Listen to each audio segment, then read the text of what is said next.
Hello, everyone, and welcome back to Orin D&D. This is the Delinquents session 30. I looked away as if I didn't know what number it was, but in fact, that was a lie. Our last session was, I don't know, because usually I look at my notebook, which I don't have today. But it was session 29, and the events of last session are as follows. Before I read that off, thank you to Del, Jen, and Ron for writing sections of the summary, and Ron for compiling it. This may read a little differently than it usually does, and once it's posted on the website, it'll be reformatted. But for now, it's going to read kind of like an RPG video game log, like Zork. Anyways, events of session 29 are as follows. Split into three, with Aaron, Gutterball in the Clock Tower Market, Lava, Palmer in the apartment, Mace and Ashim just left Maple. After leaving the room, Ashim's conversation with Maple went. Responded that Ashim offered to go back to the dorm, and the duo. They were grieved of cleaning Gorn with strange objects in his hand. Gorn what he had. Garbage. First, that Gorn can keep the package, but Gorn declines and instead, I believe it out the window. Lava mentions that the rat is pretty gross, the dead rat that he has, and asks that it not be kept. Gorn doesn't want it and throws it. Gorn for throwing a dead rat around, picks it up by the tail and throws it out the net below the window. The rat is on the rocks, 100 feet down on the cliffside. Lava informs the rest of the party that the protective barrier, not barrier, is now gone, and does not lead to the director's office. Mace asks if any drugs have been found. Lava says they have not found any. Mace asks about Palmer. Lava informs them that Palmer has not left his room recently. Quote, he's kind of busy right now, taking care of something in the bedroom. Oh. Lava and Mace. Goran asks if this is a sock on the door situation. Lava says it isn't, and Goran is confused. Lava says Palmer wanted to be left alone, and Mace proceeds to the female room. Mace goes... I'm reading these basically verbatim now. Mace goes over to Cecilia's pile of belongings and begins to sort them into junk and not junk. She finds 2 balled-up cloaks with hoods, a balled-up piece of parchment, quills and ink, 5 gold pieces, a rope necklace, a small stack of bound parchment. The parchment is opened by Mace. Wisdom roll. Each page is... See, it reads just like a log. It really... I'm gonna paste this in the chat after, so you can see how it is before it gets converted. Each page is blank except... Kind of gives me sort of like the you, me, last station sushi. Right, it kind of does. Each page is blank except the which has maybe some sort of notation written. The song is romantic in nature. Mace proceeds. She sees red, green, yellow, blue lights in the corner of her page. Mace relates to the colors seen in a previous insight roll. It's vaguely familiar, but a migraine hits and their vision blurs and the colors disappear. It's the notebook. Lava asks Ashim if they figured out what to do with the contraband. Ashim relates the story of dropping off the carriage. He states the people there must have known Mace as they didn't remove it. Lava says it may be a bit suspicious that she was the one to want to get rid of it, and knows someone to get rid of it. Ashim is suspicious of Mace, and Lava agrees with the sentiment. Ashim asks where Palmer is. Lava says he's still in his room and found something emotional, and that he has to preserve it. Lava struggles with words for a moment and says there's a canvas with Cecilia's blood on it. Ashim is shocked and upset and says Palmer is trying to paint over it. Ashim is appalled by this statement. Mace, having finished the task, walks out into the main room. Gorn immediately asks why Mace doesn't live in a forest. She says she wouldn't be able to make the commute. This satisfies Gorn, for now. Mace asks, and Mace shows her Cecilia's old things and asks if it's okay to get rid of it. Up a cloak and wants any of these objects. Lava relates that Maple nothing. Mace says that it isn't a good idea. I'll throw the rest of it away. Lava confirms the rest is junk. She thanks Mace and leaves the room. Meanwhile, at the Clock Tower Market, Aaron, Guttersnipe, and Agval. Aaron and Snipe just watched Agval eat an entire bag of drugs. Is what the Strad man has on. Aaron asks how Agval feels. Agval, still chewing, shrugs. It's like one of those old a movie script, and this is how it is, Ron. Aaron asks if Agval can carry the groceries. Aaron mentions they turn to the dorm for fear of Agval's episode. Aaron asks for the sack of mushrooms in an attempt to identify them. Nature roll. Aaron concludes that this could be one of two mushrooms. Drug, fool's gold. Cliffhangers could be dangerous, and fool golds are completely safe. Probably wouldn't. Sniper open very suddenly. The door is thrown open very suddenly. Rattles as Agval enters. Agval appears in the door, sweating. Aaron comes following about 10 seconds later. Sheem states that he is hostile invaders. Agval is training them all not to respond to them, or is never Sheem that there will be. Sheem asks if the food away. Man, he tells him that Aaron asks fool's gold. Sheem through study and Mace by experience with drugs. They're popular here in Squid City. Aaron says he doesn't know which kind Agval ate. Up, relating to an experience he had with his pet kobold back home. That is an intelligent creature that he has owned. Agval towers over Sheem and says that he does not want to throw up. Sheem says it's gonna happen. Sheem runs through the by-the-book readings of medicine.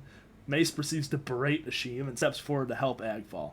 Mace asks how much Agval consumed. He points to Aaron for the bag. Mace takes the bag from Aaron. She concludes Agval ate a few ounces of mushroom. The amount will not kill him chemically, but the mental effects may get him hurt. Gorn agrees. Sheem says he doesn't want anyone to miss meeting his father.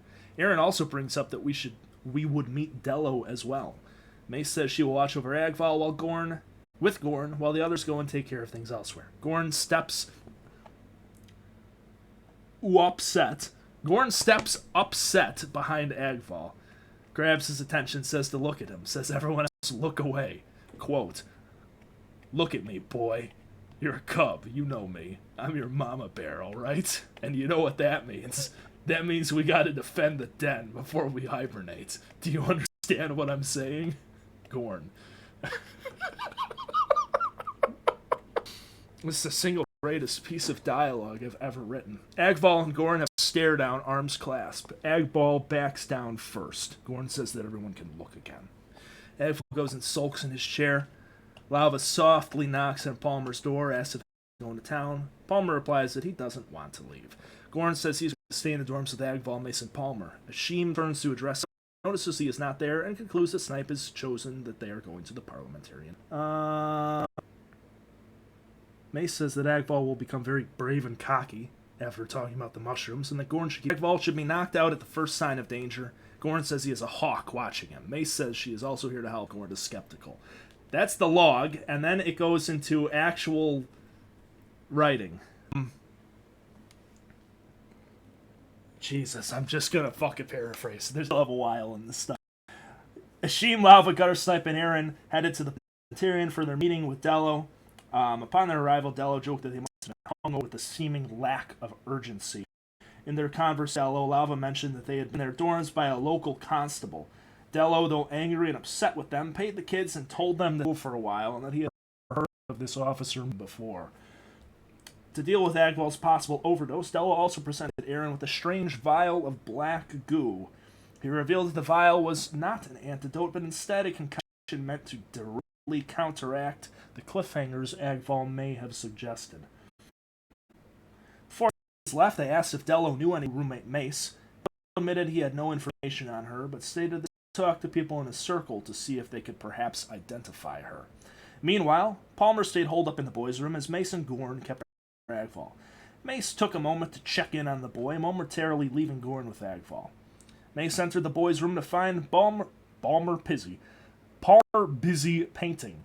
In the room were 3 different canvases, an abstract painting of the university's campus, a red and orange sunset, and a third canvas that had been deliberate. The 2 had a discussion about Mace's actions at the party and the question she sent to Palmer.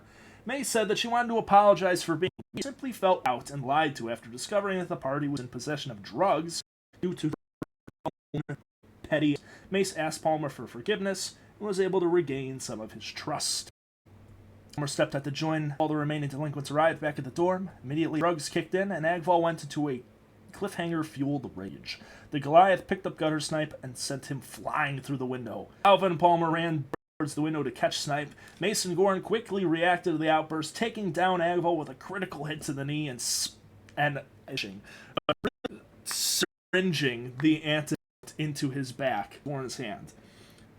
The drug seeped into the wound of both Gorn and Agval, set in a dissociative state. As the cast began to push the remaining delinquents, Pollard and Mace offered to stay behind and care for the two indisposed giants, and almost as soon as arrived, Ashim, Lava Gutter, Sniper with Harkham. As they were leaving, Palmer briefly stopped to speak with Lava and presented inwardly with a third portrait made in her likeness. Lava accepted the painting for the rest of the party after learning that it had in fact been painted upon one of the canvases with topping before the party revealed that she liked it and was able to single-handedly move over. Palmer stopped this. Group goes to the arcane studies. Who is it? Marcus. Guess what? He thinks Ashim's dead. Also, Ashim. That's holy Christ. Marcus tells the group that his uncle, Professor Johnson, in fact fired instead of being put on sabbatical or quitting. Lava was brash, and Marcus. Lava is brash, and Marky does not like it. Anyway, Ashim knocks on the door and proclaims that it is him to his father, upon which Markham realized that they were related. They open up the door, saw the strange sight of the newly refurbished and clearly magically enhanced office, formerly of Director Johnson, now of Director Ibn Abahad. And at the desk, a large green dragonborn sat fine and smoking from a pipe. He welcomed them, saying that it was good to see his before reprimanding him harshly in front of everyone for coming in unannounced and uninvited. Ashim shrank within himself at his father's words as his facial expression turned to one of fear, while Harkham's turned to a much warmer and inviting one as he invited the rest of the party to sit. With a wave of his hand, several chairs were whisked from a corner of the room and sent to a table for them to sit at. Cautiously, the group sat down at the chairs and awaited to speak with Harkham. So thank you, all three of you, for that. Bit of a long one today, but it's been a little while since we played. So welcome. Are there any questions, comments, or concerns before we begin? Jen? If you Ashim's dad on a scale of 1 to 10, what number would he be? Dragonborn standards, or what would you say? Wait, and what scale based off attractiveness, just overall power, or what's the deal with this? I think the prior. His dad a dilf. Is Ashim's dad a dilf? That's really what I'm asking. Compare Harkham to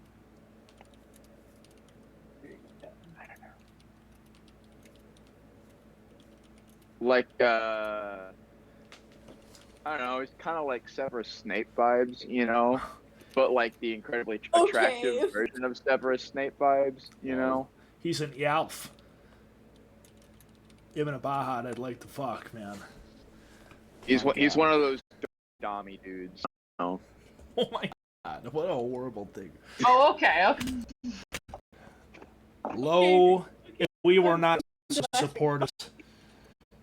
Alright. Ashim is not supportive. I made Harkham a powerful man. Alright, that's before we begin. Okay. Here on. I have a question. Yeah, go ahead. I asked out in the dorm. Oh, there was a bit of a miswrite in the summary. All four of you are currently in the main room of the dormitory, and in fact, Jesus, you're all bloodied on the map. How horrible. Yeah. Move you. Get your attention to the map, roughly where you are. You guys are. And then Agval, Mace, Palmer. The four of you in the main room has begun to drag Gorn towards the couch. Okay. And then the four of you plus Marcus, plus Ishim's dad are all in the Department of Arcane Studies, and I can infect Make. That's Maple. Ignore her. Just change a few letters. Marcus. And Harkham. Okay. Any other questions before we begin? Okay. Seeing none, I make this full screen so that stream displays properly. And we will begin. Welcome back, everyone. This is the Delinquents session 30. You've just heard the summary. We will go ahead and start with... Let's go ahead and start with the crew in the Department of Arcane Studies. So, Aaron, Gutter Snipe, and Ashim. The four of you, alongside Marcus Johnson, have just entered into Harkham Ibn Bahad's new office at the top of Squid University's Department of Arcane Studies. You have all been ushered in, and several chairs have been whisked out for you, 5 in total, so that you may sit down around Harkham's desk and present to him whatever business you has brought you here. You've all just witnessed the display, and Harkham turns to you after you sit down, and he politely says to you, "Apologies. I suppose I have not directly introduced myself. My name is Harkham Ibn Bahad. I'm, of course, your friend Ashim's father, and I've taken over as director of studies here at your university.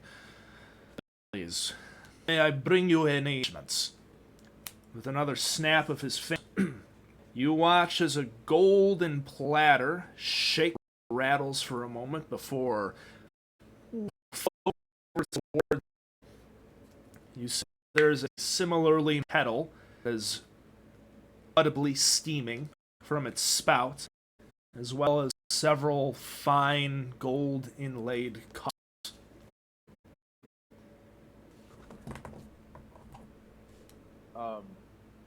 Almost as in reflex, I stand up and start pouring the group their own syrup.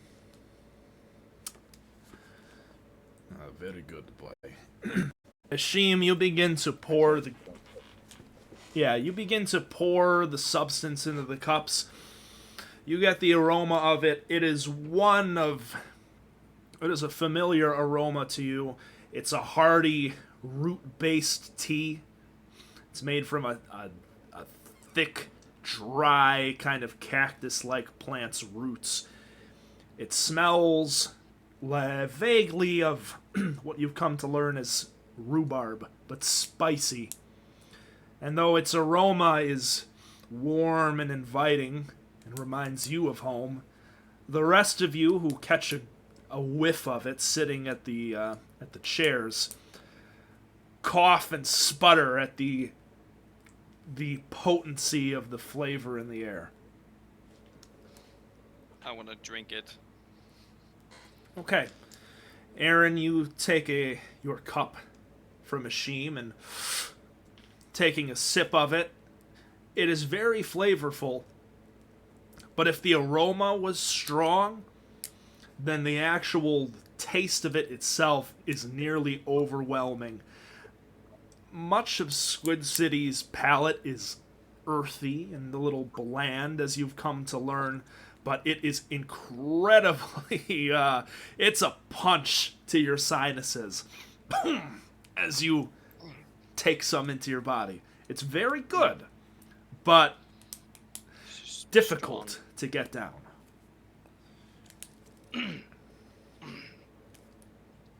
It's really good. It's phenomenal. I gently set it back down. Did you make this yourself, or did you have? Of course not. Oh. He gestures he gestures over to a little, almost kitchenette type area in the corner. I must admit, though I am far from home, I bring some of my creature comforts. It is made by me in a way, but not by my own two hands, no. Most don't. Understandable. I just like awkwardly look around, just waiting for somebody else to clear the awkward silence. What do you mean most don't? Is it your mom? Mom make good food. Ah, my boy, you have not spoken much of our home, have you?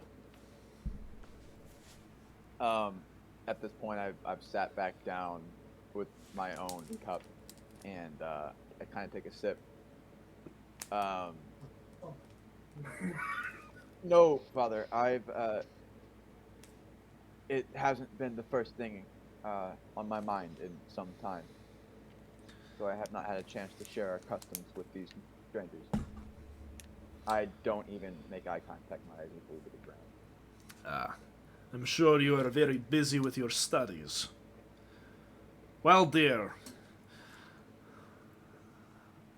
the land that we come from is quite a different one than someone such as yourself, he gestures vaguely up and down towards you, may be accustomed to.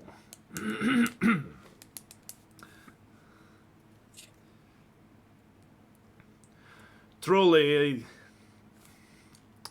let's see.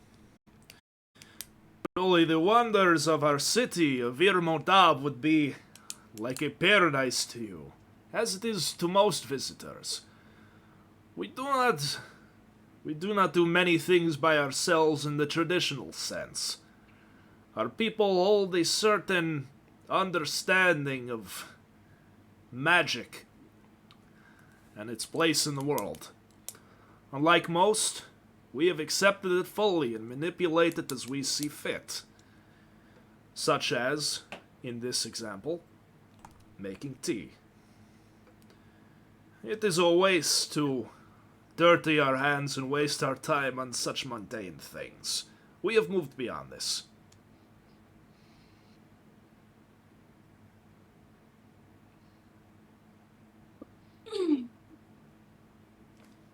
But that's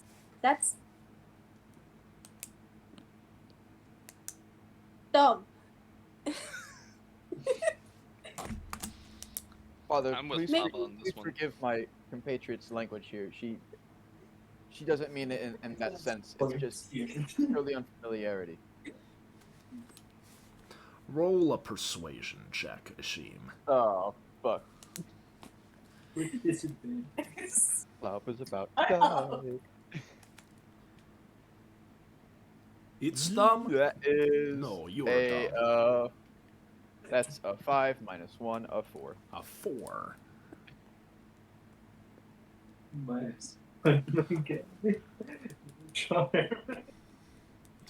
Fuck, this isn't working. I cast fireball. Like, he looks at you for a moment. Lava, his eyes, his face, you find it still difficult to read the emotions of a Dragonborn's face, as it is one of very foreign structure. But you can tell that the slits in his eyes narrow just a little bit as he looks at you. Before another warm wave of expression washes over his face, and he laughs once more. Well, unfamiliarity it is. I understand that your people are not quite as well versed. It is no issue. There are some amongst you that are somewhat more talented. Well, gestures around to the department. I use talented as a loose description. Of course, I must apologize for this sorry state in which you see the department. Its former director left me quite a mess to clean up after what I can only assume is reckless experimentation. Shame to see such a reputable program go to hell in incapable hands. I look. That's I partially- kind of. Oh, sorry.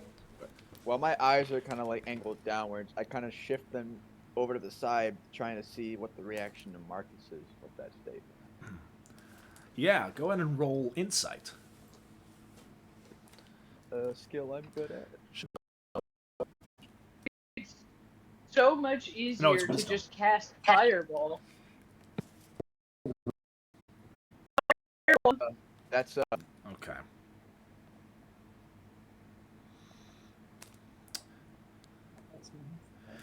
You see that his Harkham's implied insult towards Guybrush is for the most part not really registered in Marcus's face. But the implication that this program was once a reputable one sees a strange look cross over his face. You're not sure exactly what it is. Disbelief? Melancholy? Old enough to have been around, you assume. Director Guybrush seems old. He must have been doing it for a while. Something is there before the conversation continues. It's actually part of the reason we've come to speak with you.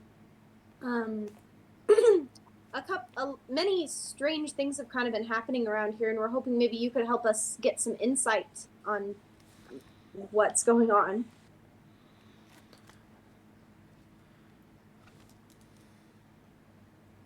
Okay.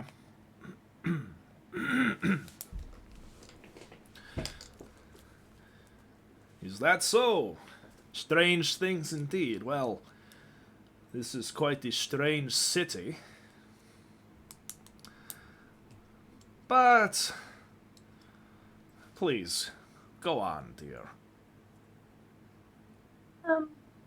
Well, some of us were in the Department of Study, in this department when things were happening, and none of us really have recollection of any of it.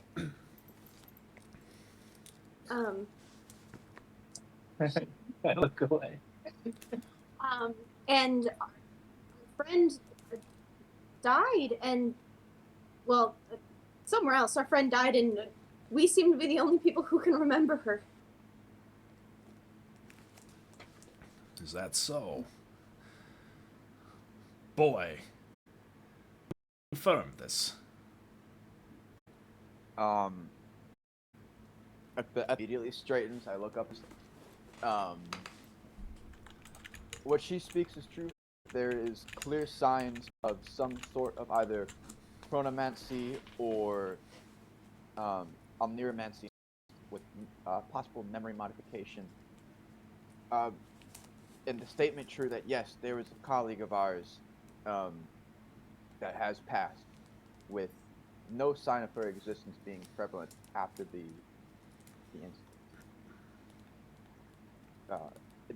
This all took place following the events that none of us can remember inside the tower.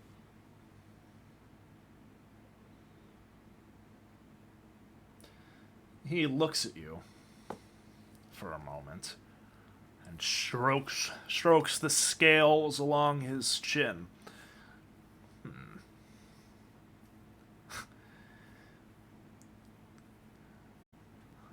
The altitude is getting to you, boy. Chronomancy here. There is no one here that could do something like that. Not for a long time has there been anyone here that could do something like that. Manipulation of memories. No, that's not true. We met a man.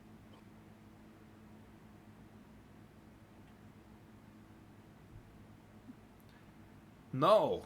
Go on, please. Prove me wrong. I turn and look at Lava with like a sort of like. I'm Abraham, the chronomancer. And he looks at you.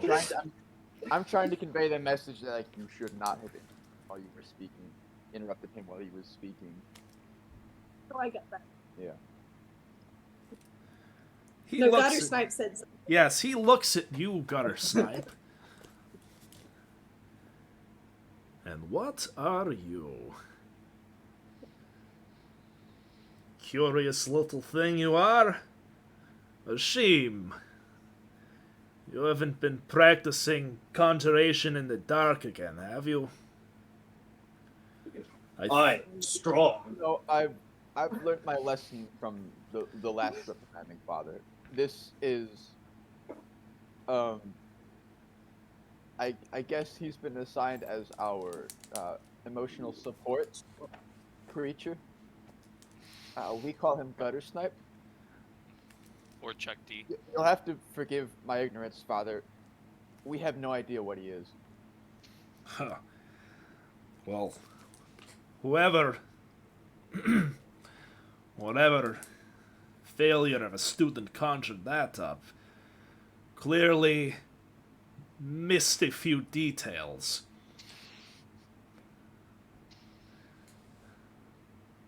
Father, missed a few details.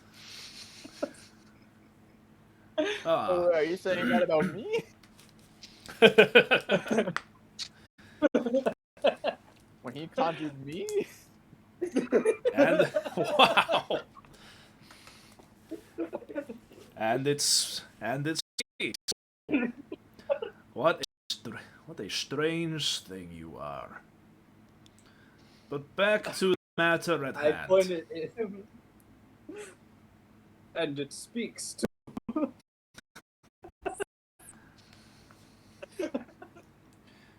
Careful, bird. I do not do many things myself, but dissection requires a finer hand. But back to the matter at hand. He bares his teeth once more in a slightly sharper grin. Boy, you come to me spouting nonsense and all sorts of things with your friends here. You say that someone of yours has died and that you are forgetful. You are not giving me full picture of things, are you? I feel that I am receiving. He continues to speak as you try to interrupt. I feel that I am receiving not as much information as I could be, boy. And you know that I cannot help you if I do not know all you have to say.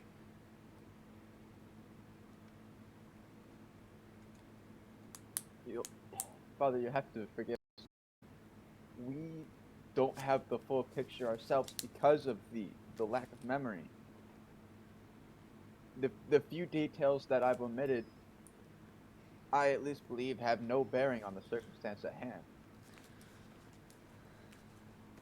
Well, the people in this room are proof enough that we know that Cecilia existed.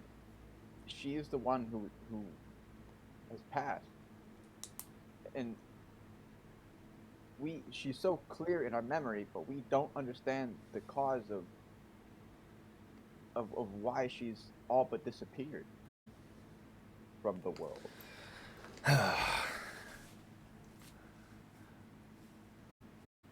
Roll persuasion with advantage. Let's see. Come on. That is a 17. A 17, you say? Okay. Yes.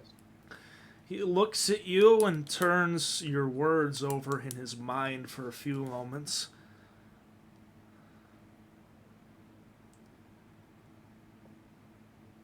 All right, boy.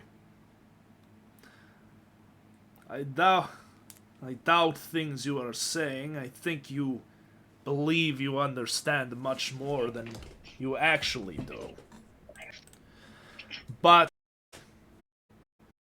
well, you are my boy, and you all seem very convinced of this thing.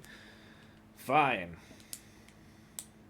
I have a way that I may assist you in reclaiming your memory. Most magic memory does not quite remove it as you claim it does, but merely suppresses one's ability to recall it. I can attempt to draw that out from one of you. Of course, I only have the materials for one person, and it is a rather painful process. Could you explain the process by chance? Would you understand it if I did? It's possible.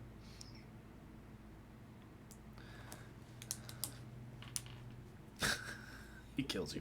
I will explain it so that everyone may understand. I will take this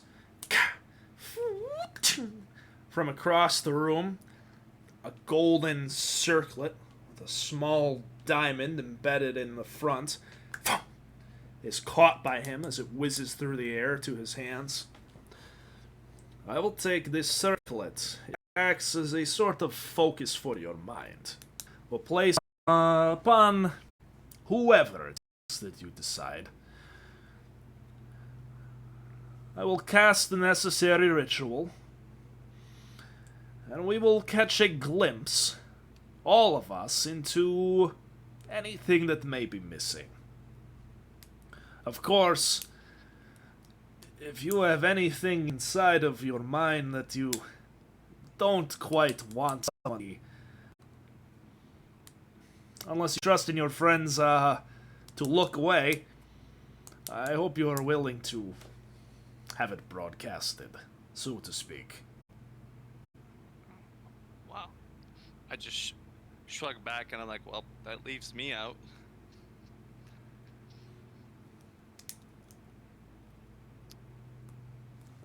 Yeah.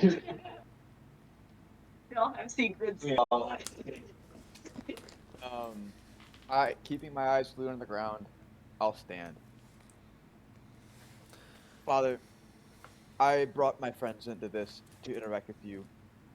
It is not fair to me and our customs to allow them to go through this. I, as your son, will allow you to do this to me.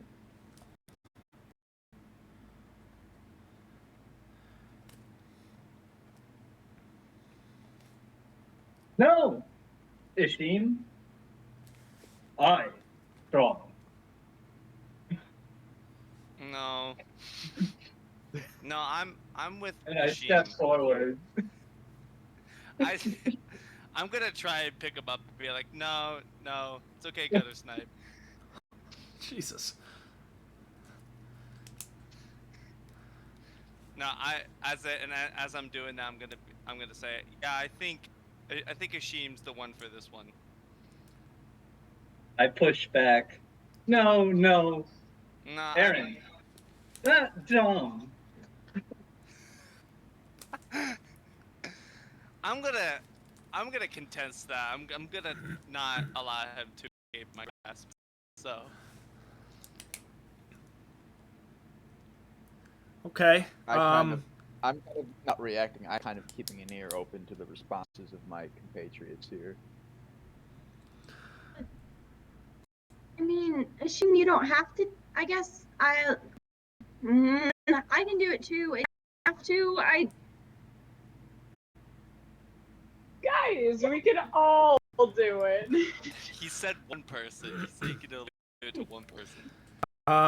You're trying to escape from Aaron's grasp. Grapple checks you two. Aaron, that'll be athletics for you. Snipe, it can be acrobatics or athletics.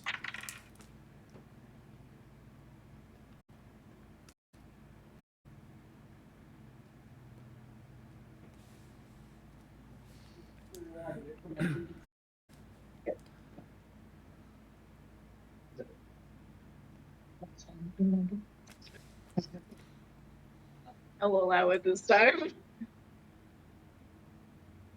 To say, well, it doesn't matter. Either way. Hey, Aaron, does a 25 win? What'd I you got roll, a Aaron? 7. Okay. The other one was 18, so. All right.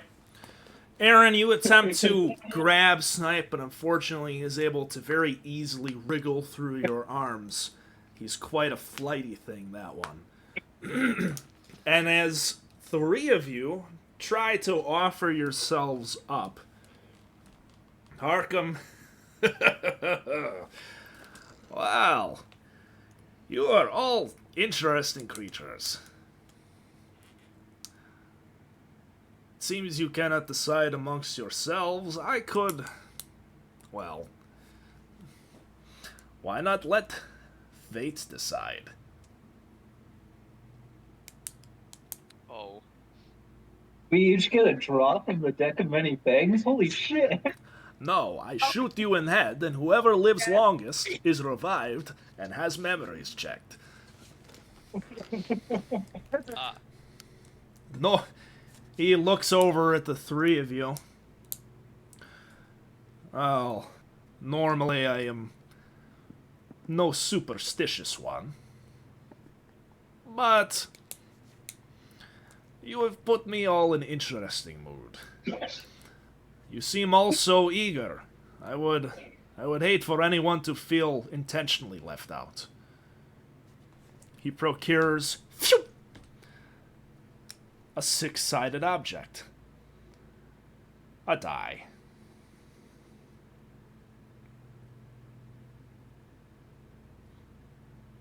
Or, of course, you can pick amongst yourselves. Matters little to me. I'm gonna turn to Lauva and Snipe, and I'm gonna say, I appreciate your assistance truly. You surely know the many instances where I may have used you unjustly for my own means. Allow this to be the one time where I do the service to you. Lauva, I know you have parts in your life that you'd rather not have left unfolded or opened. I'm an open book at this point. You don't need to do this, and don't make a sacrifice that's unnecessary. And Snipe, I will be 100% No. clear with you. I don't think we'll be able to decipher what goes on in your head. Brother Agreed. Snipe has no secrets.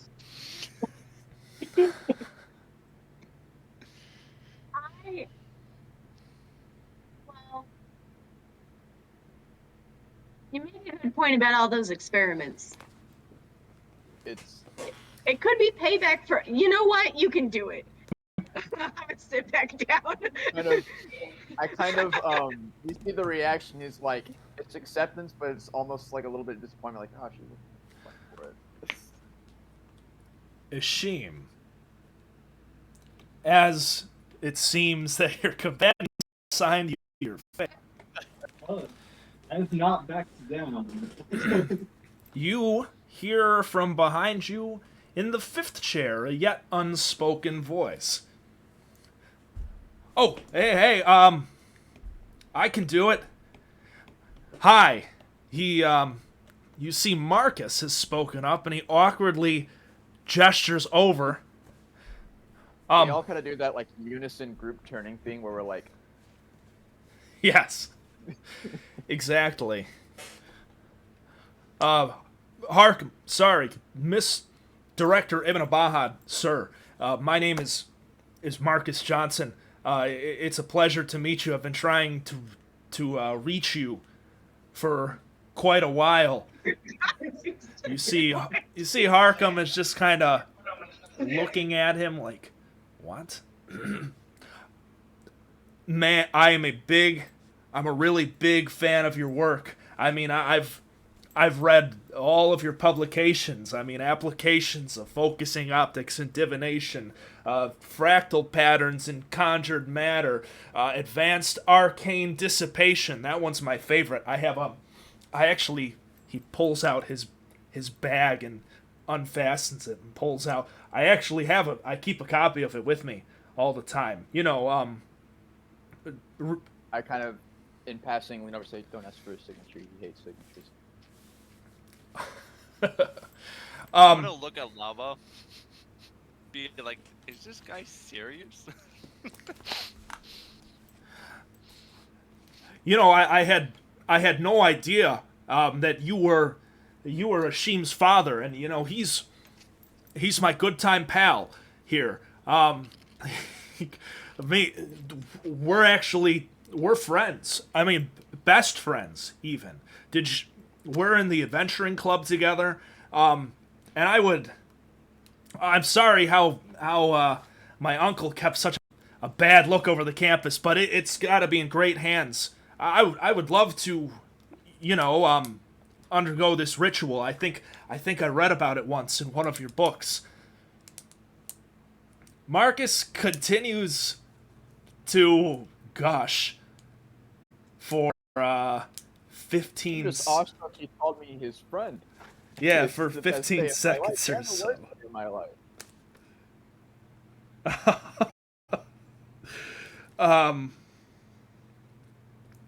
And he continues to gush over Harkham for a little bit there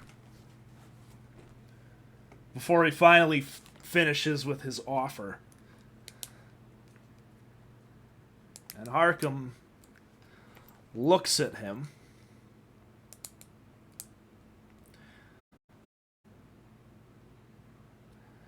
You said he is your uncle, then?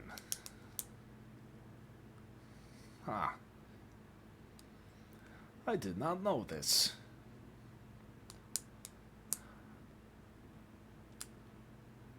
Boy? Yes. Changed my mind. I do not want to leave things to chance. Your decision.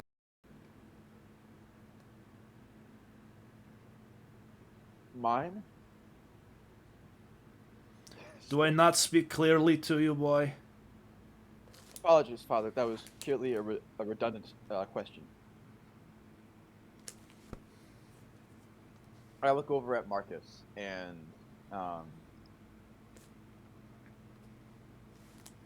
Father, can I allow myself one question to Marcus?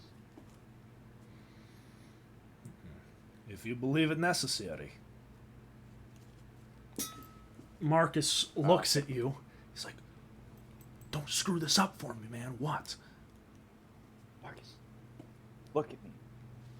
Right in my eyes, right here. You said you've studied this application. You've read his books. I know the man who wrote them. You know full well what it will do to you and what it may show. Listen, man.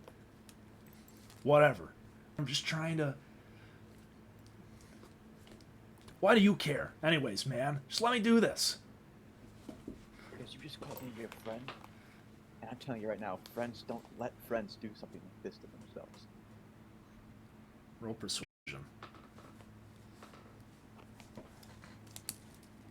Let him roll persuasion with advantage. I already got one advantage. I can't get two. That's a 14. A 14?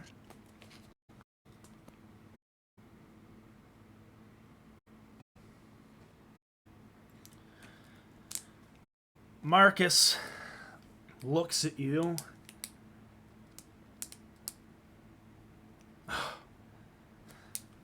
Fine, but only so I can take notes while it happens.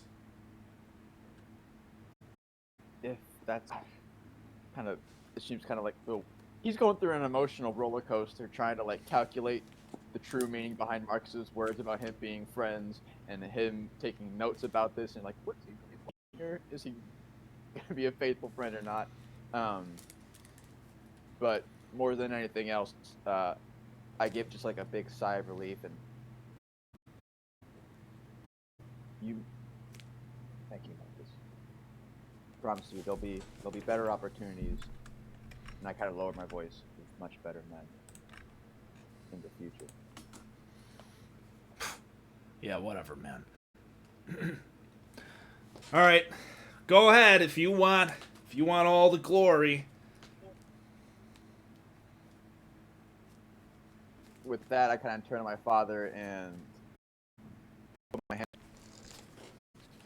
look him in the eyes, or as close to the eyes as I can willfully manage, and say, Father, if you're going to do this and subject one of us to it, you'll have to subject your own son.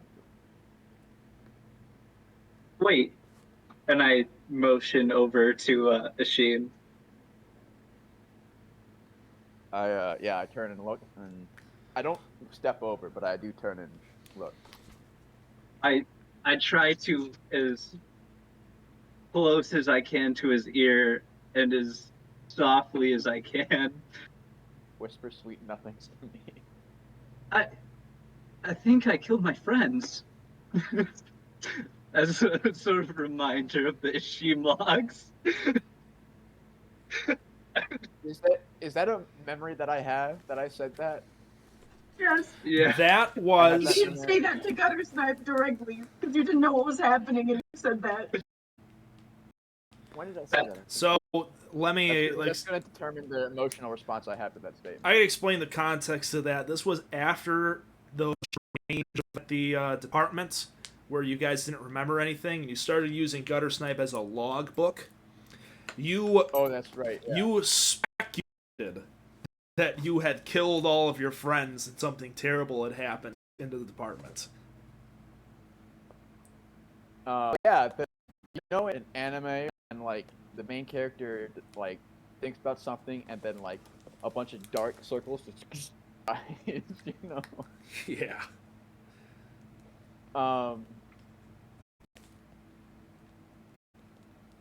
Yeah, I'm gonna look over to the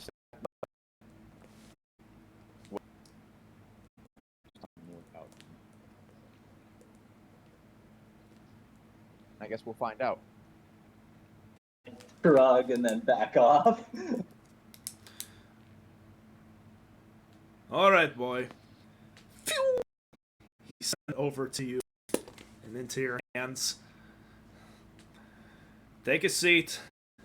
The rest of you, please.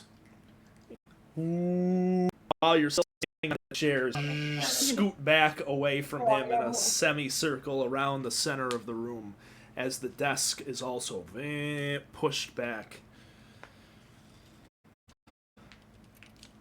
Give me a few moments to set. All right, we'll change perspectives here to Whoa, oh my Lauva God. from 10 years ago. Lauva. What? Abraham has gone back in Hello? time and has blasted you in the fucking mind. You're dead completely. My family, my brothers, Get my rid of gay this. sister. Why would you do that? Your gister.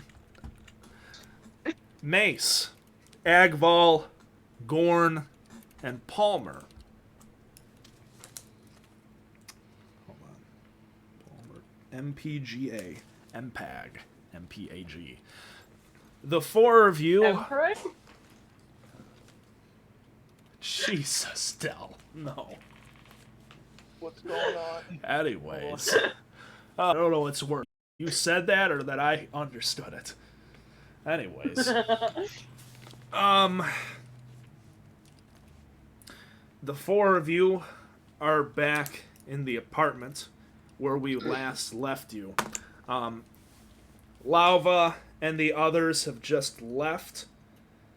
And Mace, you have just informed Palmer of the existence and involvement of Jesper in Lava's life. Palmer has made a tense, we're just friends. And then moments later has said, hey, you know what? I think we should move these guys anyways, man. Let's go. And you watch as Palmer saddles up next to Gorn, squats down and kind of wraps his arms around underneath Gorn's arms and begins to, with little progress, start to pull Gorn towards... Oh, they're floating in space.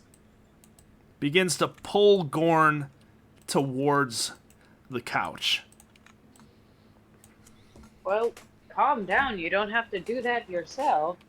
And I'll help him as best I, the frail old gnomish woman, can.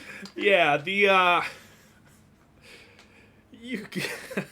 go ahead and roll strength. Oh, fuck.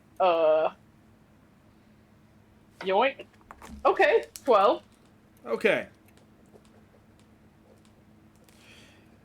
You see Palmer very clearly struggling to move the grand heft that is Gorn and his body. And you decide to help in what little way you can. Though you're not able to fully lift him yourself, you are able to kind of prop up at his, near his backside so that he's not like a tent just sagging in the middle, impossible to move. And after admittedly much longer than it really for a regular, you guys are able to almost throw him lengthwise onto the couch. Palmer is... Okay. Alright, let's get Agval. Let's take a minute. No, man, it's fine. Let's get Agval and get him up there. And he walks past you and goes over to Agval, an even greater titan than Gorn. Okay, that's what I was about to ask. Is Agval bigger than Gorn? Yeah. Agval, you see Palmer is just in your muddied, befuddled haze of consciousness right now. You hear the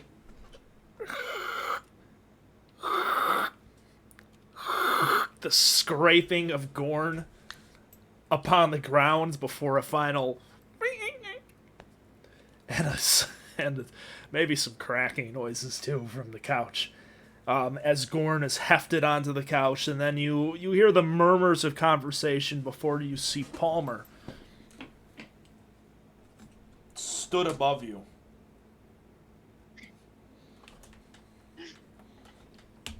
And he looks at you.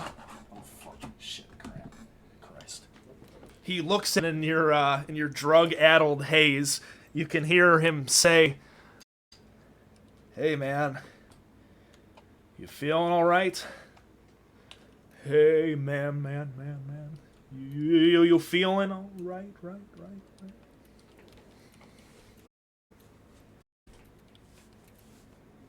You're muted. You know, like the race show, like Mississippi Queen, that whole thing. Oh, is that the hot pepper? Yeah. Like a hot drink that they had or whatever. Yes. I'm trying to reach out and like, is Palmer real? You see a hand grabs you. And the very real touch of flesh, Palmer's hand entwined with your thick bear paw of a hand, as the walls continue to kind of just like ebb and flow, and a serene calm continues to wash over you. Don't worry, man. Here. We go. And Macy watches Palmer begins to really struggle to pull Agval an inch along the ground. Can I attempt to pull back? Because You don't want to move? no, it's not that I don't want to move. He's just got my hand and he's pulling, so I want to pull too. Oh, roll strength. Sure. Oh god. Ah, yes. They've stolen my dice. All 6 of them. All 6 sides of my All dice 6 are sides. gone. Oh god. Damn. That is a nat 12. I believe I have a +5 in strength, so 17. Okay. Mace, you watch as Palmer begins to try and pull Agval, and then moments later, he's onto Agval and lands on him, kind of bounces and rolls off to the ground. Agval, here you feel a momentary pressure on your body before, and then suddenly Palmer is gone. Oh, that sucks. Is he still holding my hand? Yes. You see Palmer just. Just gonna wrap him up. Oh God. He's gonna get a nice bear hug. Roll a grapple with disadvantage. For being a sleepy guy. Sleepy drugs. Oh, Neptune. Now 15. 15. So a dirty 20. All right, you watch as Palmer tries to oh boy, and then he's grabbed by Agval. Can I do the voice echo thing too? Yeah, you absolutely can, please. Well, Palmer. It looks like your stuff there for wildfire now. Yeah. Go. Figure. Figure. Man. Would you help me? Help me. Please. What? Can. I do. I'm half past your side. Agval. Please let me go.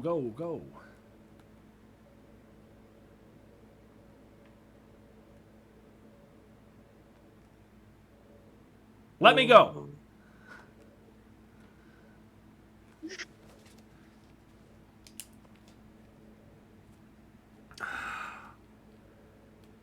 He's quite comfortable to hold on to, and it's nice. What? If I give you. Gorn.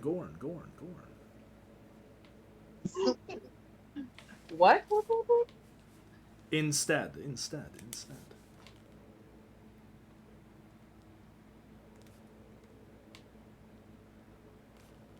Gord, friend, like Gord.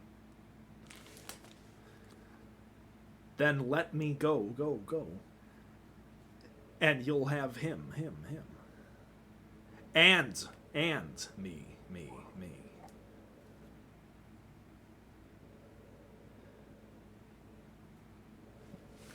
Palmer rolls away immediately and picks himself up. Okay, just leave him, man. Okay. And he kind of steps back from Agval.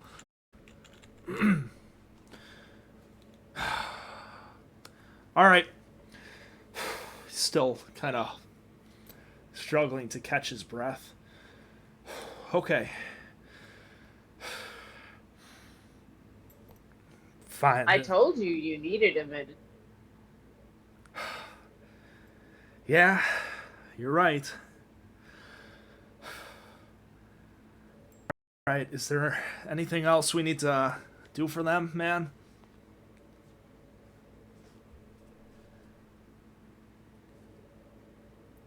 I can. Quick. I'm kind of worried about whatever that serum was. I don't know how Aaron and them could have gotten it. I'll just give them a look over and see if there's anything wrong or suspicious. Okay, you want to. And I guess I'm gonna go up to Gorn and I'm gonna check where like the stuff like went into his blood. Okay, Because I'm his head. She's more worried about him because he had no drugs and now he has to have this. And Agball is actually awake. Okay. Go ahead and roll medicine on Gorn. I got a nat 20, bro. All right. Total is 28. Okay. You take 28. Jesus Christ. 28. 28. Nice. 20. Anyways, you take a look over at Gorn. Gorn is the more of the two druggies somehow, and you're able to get to his back fairly. I'm sorry, you're looking at Agval first. I'm looking at Gorn. Okay, you inspect Gorn's hand. It seems that feeling on the thick, weathered flesh of his palm. It's almost surprising that some of the glass was able to get through. He clearly uses these suckers a lot. There are several superficial glass wounds, and one shard that has lodged itself somewhat deeper than it should be, but for the most part, as long as the glass is eventually removed, he will heal and be okay.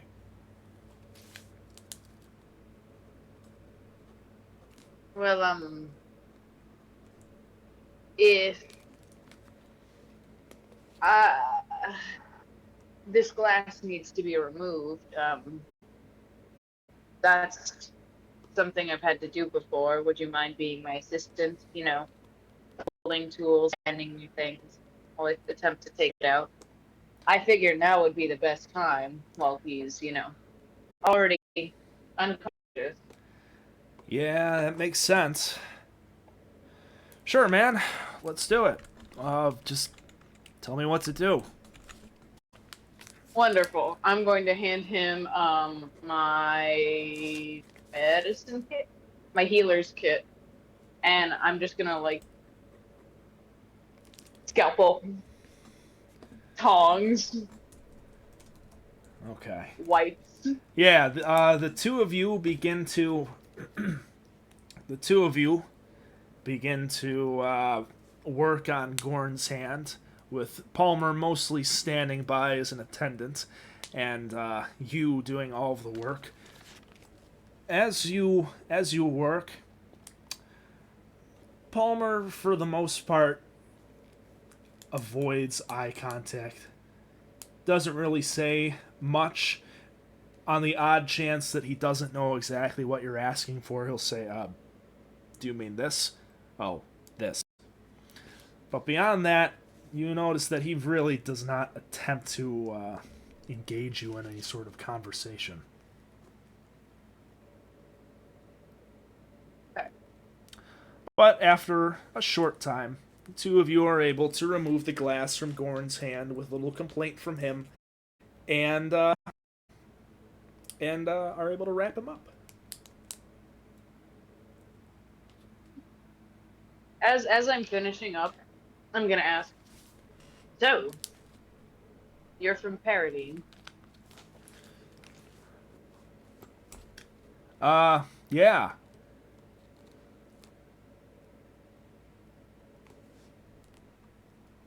And How did you manage to get all the way over here? I guess. oh man, that's kind of a long story, but oh, it's not really exciting. Hopped on a Alright. hopped on a fishing boat.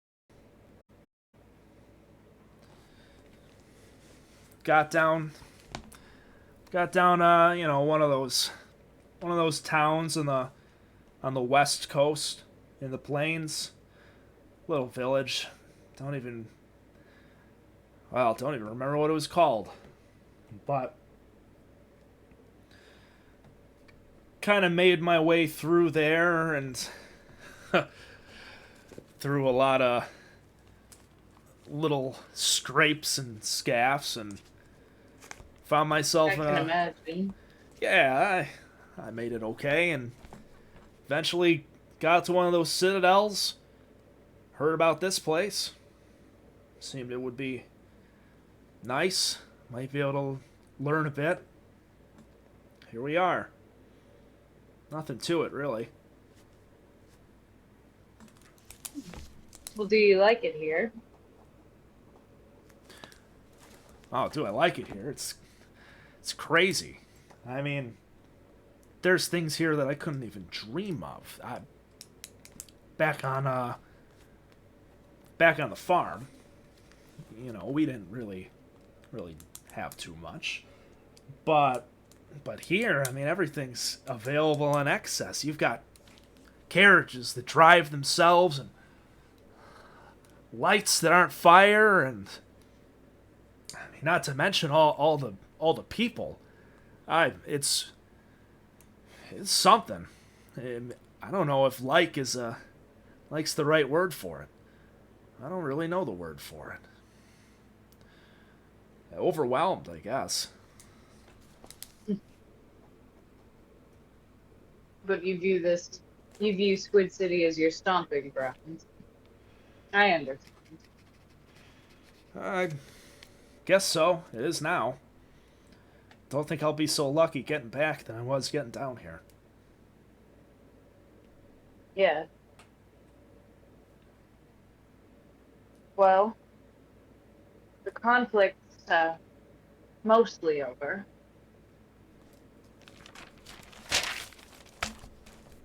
Yeah, heard about that.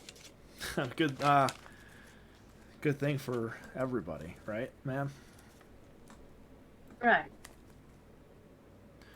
Well, I figured, with you being from parodying and you get away here so soon after, I figured it would have been incredibly hard for you, but you didn't have to stow away on that fishing boat or didn't get in any trouble or what are those scrapes you're talking about?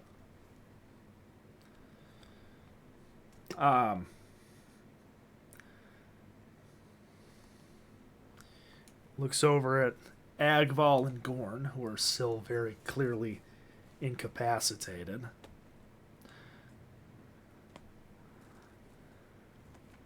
Hey, Agval. Hey, Agval.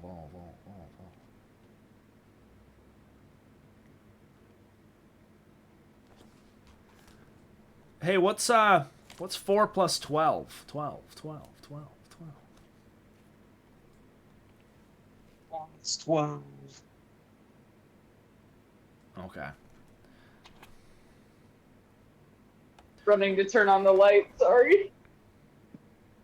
Why is the light off? Mind your bees nuts. He looks at you, Mace. All right, hey. How about a deal? All right. I'll tell you something about me, like you want. You tell me something about you. Where do I... Well,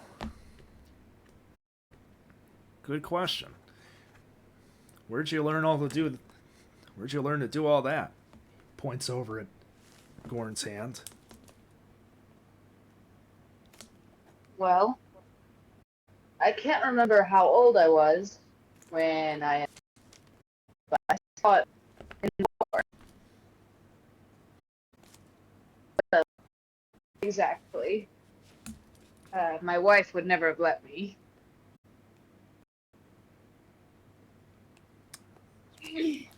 Oh, I was a combat medic, I guess you could call it. oh, well. Yeah, that explains it. All right. Fine. Your turn, I guess.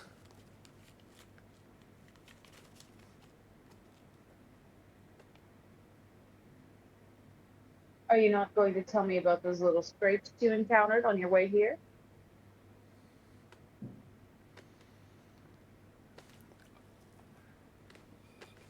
Right. Scrapes.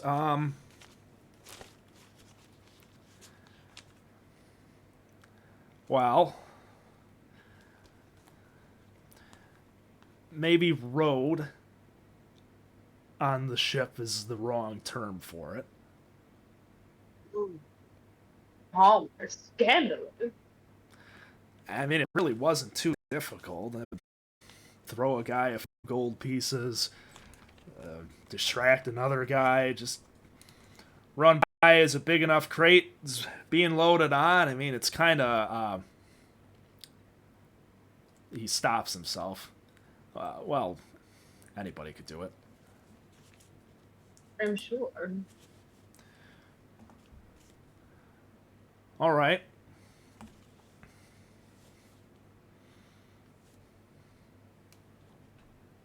He kind of in front of Gorn's face real quick, and he. Oh, is it morning?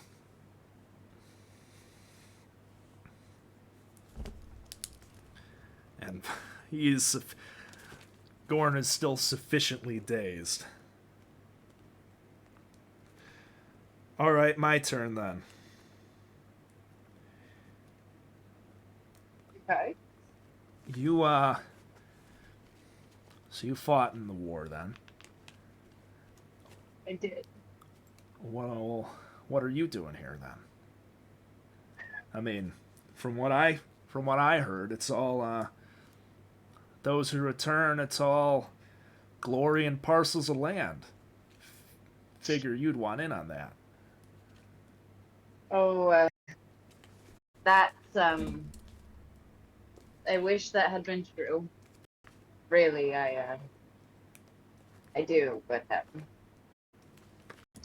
as of now, I'm just retired.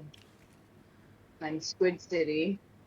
Back when I was still young, it was viewed as the place where you could go to do anything, be anyone, you know.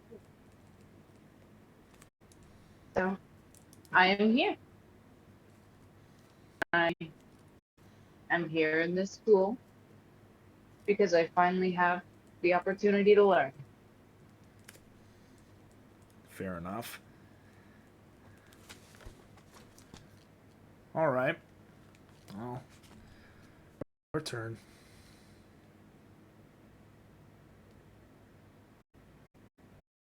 So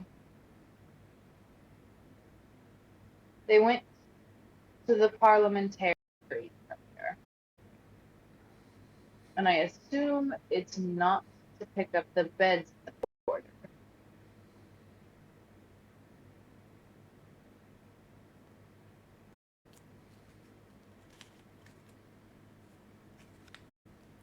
Right. Well, this isn't gonna work. Yeah.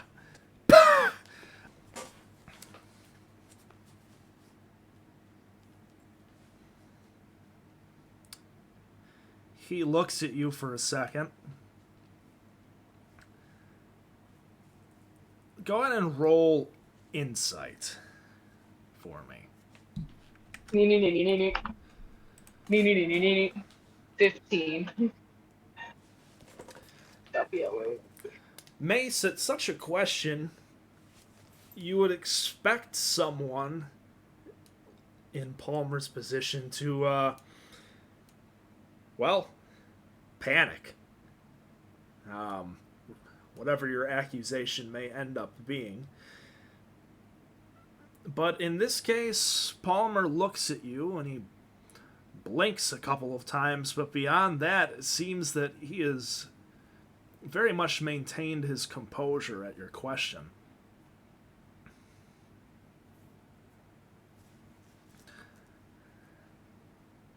Well,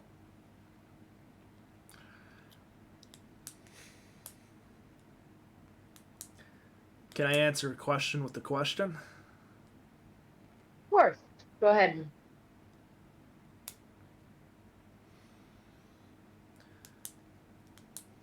Why does it seem like you already know?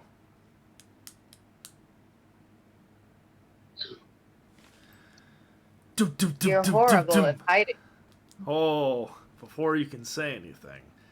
Oh no. Several knocks upon the door. Guys, it's me, Aaron. Barreless got out. Help. Yeah, Harko beat up a sheep in front of us all, and then called Marcus little piss boy. Yeah, Barless 8 gutter snipe. Jesus. No! Oh, it looks like Agval's trying to eat his own hand. Would you mind getting that, man?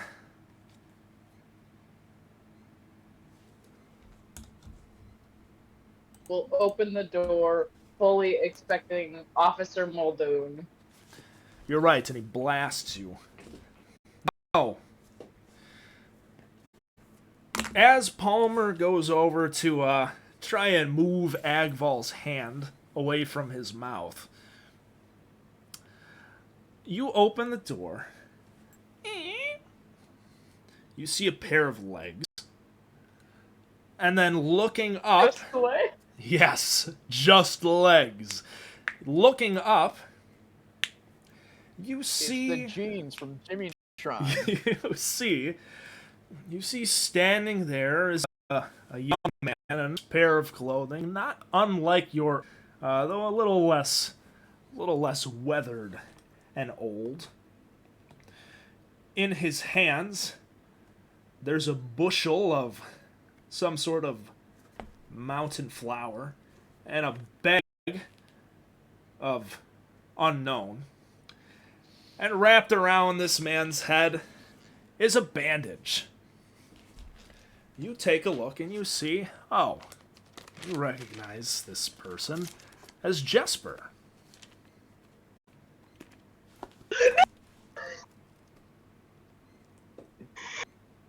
Uh-oh. He looks down at you and cheerfully, hello. Wait a minute. I forgot. Is Jesper the guy that I completely, fawned over to get us into that room? No, Jesper is Blauva's Jesper. Right. Who was... That was... That's a random job. Okay. Yeah. Okay. Yeah. Jesper! Hello! Agval. As there's a hand, as the small, little, weak human hand kind of grabs at yours to move it from your mouth, you hear a murmur, murmur, murmur from the door, and immediately the hand grips down on yours. For just a moment, it holds there. Jesper looks at you, Mace, and hi. Sorry if this is a. He looks in. Sorry if this is a bad time. You know, if Lauva's is Lauva around? Oh, she just went out for the night with some of the boys. Oh. You might want to come back tomorrow. Oh. I don't know. Oh. She's a partier. Yeah. He rubs his head. Yeah. She. I'm sorry. I don't. Have we met before? Oh, I'm Mace. Did you not just say my name? No. Oh, I thought you did. No. Nice to meet you. Mace to meet you. I'm Mace. I'm one of her new roommates. Oh, great. That's awesome. Jesper, I play on the Gnome Ball team with her. And with Agval. Hey Agval, what's going on? In response, can I just grab on? Because I'm at this point, I think it's Gord coming up to cuddle with me now. So I'm just gonna grab Palmer again and just. Cord cuddles. Ah, You attempt to grab at Palmer, but this time he's well aware of your intentions, and he kind of steps away from your swipe. You look up through the doorway and you see, who is that? Jesper, your teammate. Well, she does talk about you quite a bit, so I feel like I already know you. Oh, oh wow, that's awesome. Yeah, she. Sorry, I don't know. Maybe we have met before. I got really clocked on the head last night. Somebody. Oh. Yeah, somebody threw a cauldron at me, and well, like I've been hit in the head with a gnome ball before. That I gotta say, cold. Oh, I can't even think of the word. Cup hurts more. It's all right, dear.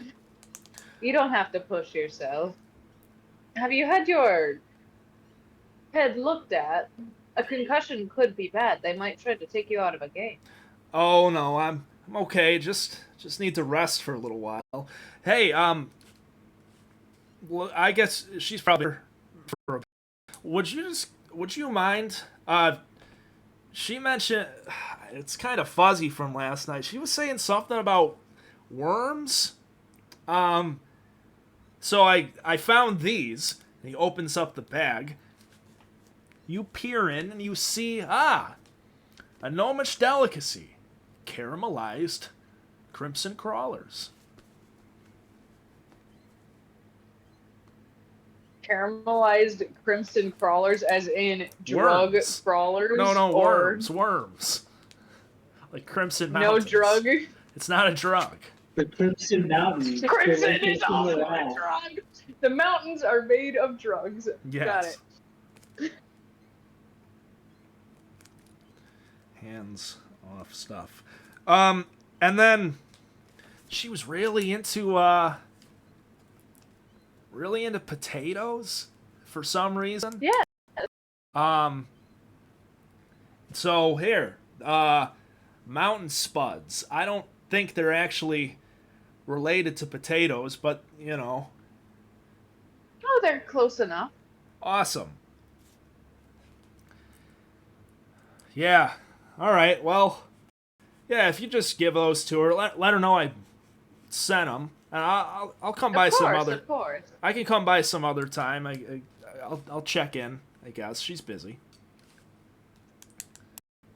Well, I'll tell her you stopped by, and don't worry. I'm sure she'll love them. I hope so. I mean, I had to go through the ringer even to leave that party. I mean, there was. Oh, I can imagine.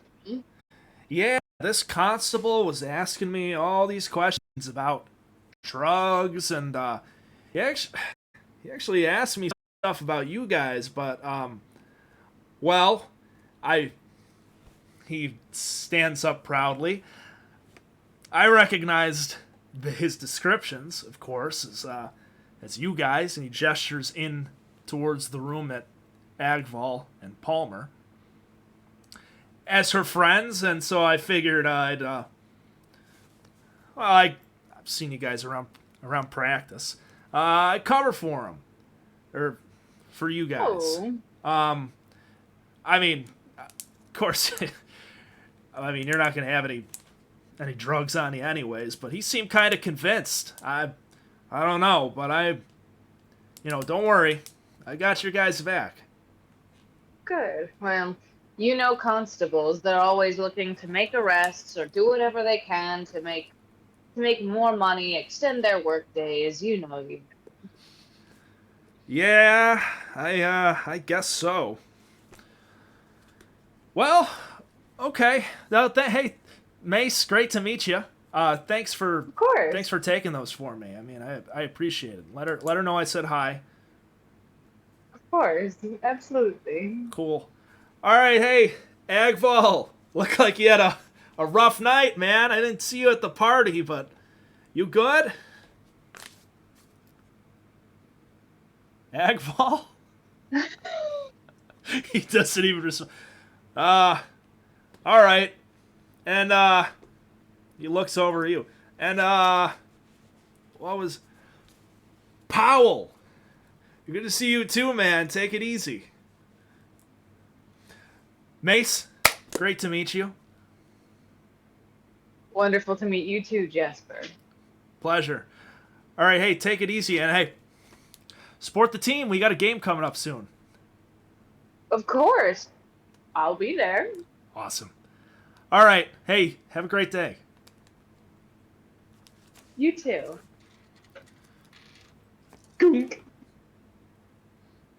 Brett. I like to imagine Yeah. Agval in his mind is screaming against the walls. It's just like, help, I'm stuck! I'm trapped in the Whoa. mind. Yes. I gotta get going.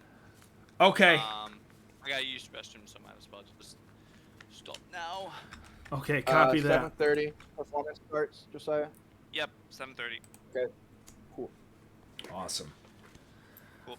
See you guys. All right, take it easy. Enjoy the man. rest of the session. Bye. Mace, you shut the door. Yeah.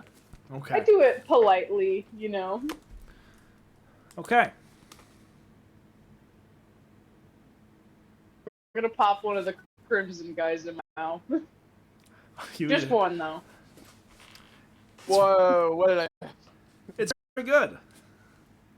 Yummy. Tasty. Will Lava notice that I took one? No, there's dozens. It's like Okay. it's like a bag of gummy worms. Okay. Then I will simply pop one in my mouth.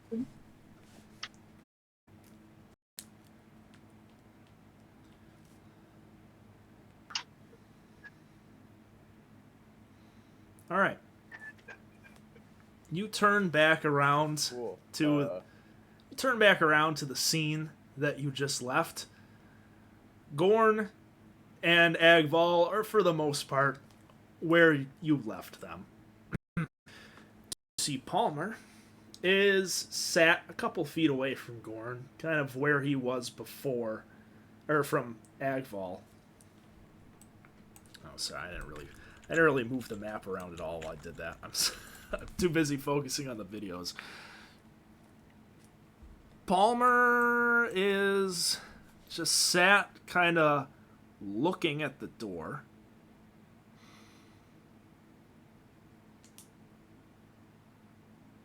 I'm just kind of trying to like wave and get his attention.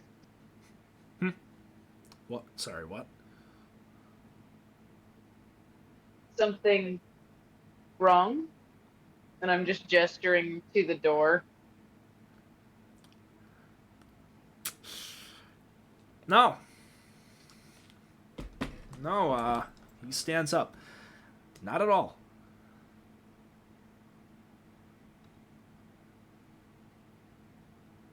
Okay. Well, you did literally give her a painting, so who knows, maybe her feelings will change. You know what, Mace? I really don't want to talk about that right now. That's fair.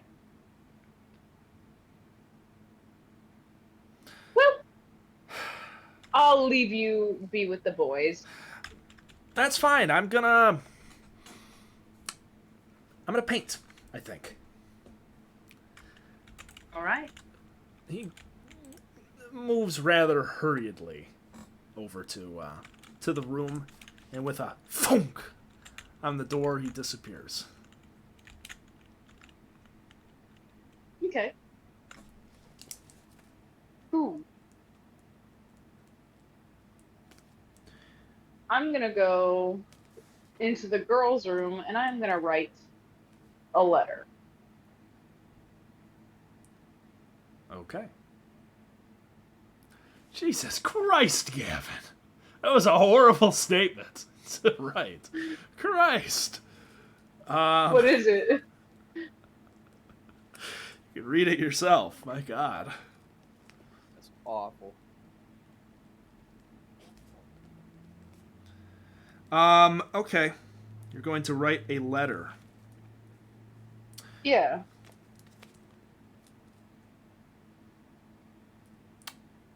That I can send to you later. Fantastic. Well, then we'll do a perspective shift for a minute here. And go back to our fellows in the Rad, man. Department of Arcane Studies. So, all of you watch as Ishim dons the circlet in the center of the now. Harkham has quickly and methodically drawn several arcane circles and has found he's pulled out various little arcane components to burn or snuff or whatnot during this ritual. After some time, he finally he kind of slaps the chalk off of his hands as it floats and hangs in the air. All right. Whenever you are all ready.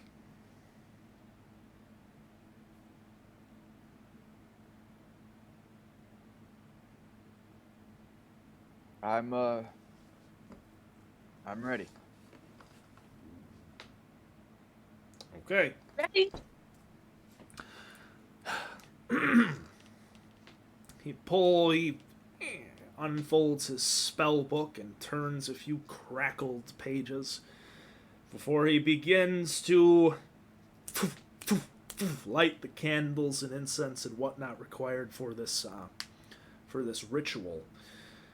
While he's doing this, I'd like to look at him, and I want to see what his reaction to him doing this to his own son is. Roll insight.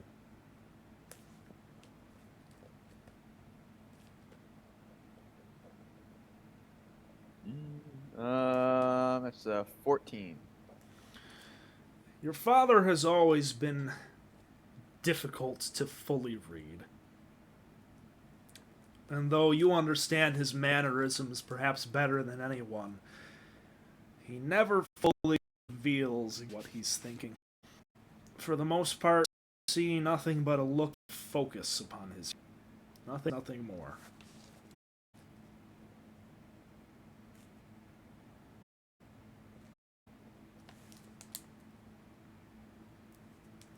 All right. Ashim. Here's how this will go. You all watch as the candles begin to flicker and flare and the smoke begins to twist and turn before enveloping around Ashim's head. A light fing, fing begins to faintly flash periodically from within the center of the circlet. And you can even begin to hear the arcane hum of energy in the room as it is focused and channeled into unlocking elements of Ashim's mind. Ashim, you begin to feel the magic picking and probing into your brain, sliding through the cracks of your skull and into your. They are cold, ice cold, and they radiate a domain throughout your mind that begins to move, metastasize down into your upper body. You grit your teeth and begin to focus. This ritual requires your cooperation to be successful. As you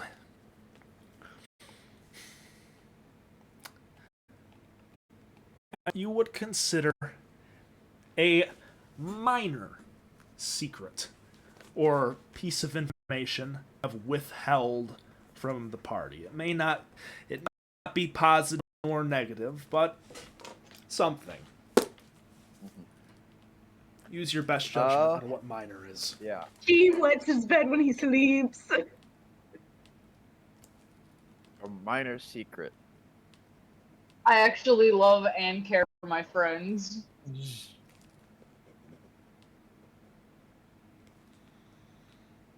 Minor.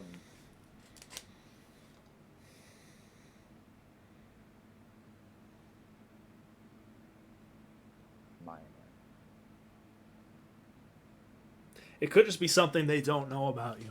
Your favorite color. Yeah. Something small, light. Yeah.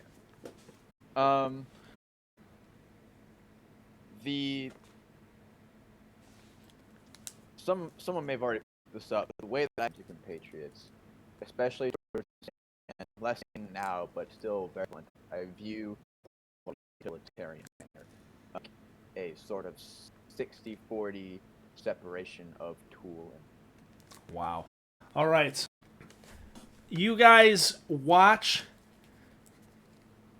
as from his mind, specifically in the center of the circlet, an image, 3D image, begins to project within the sphere, the egg-like shape of that is gathered around him, and you all peer in, assuming to see flash his relationships with whom he considers his friends. People from both before his time here and during. And you begin to pick up a certain sense of utilitarianism at these relationships. There is clear care in them, but separation they expect someone who is useful and someone who is important. I need you to roll.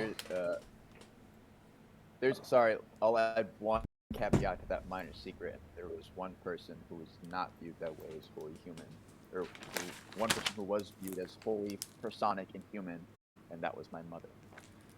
All right. Except, of course, for Ishim's mother. I need you to roll a Constitution saving throw.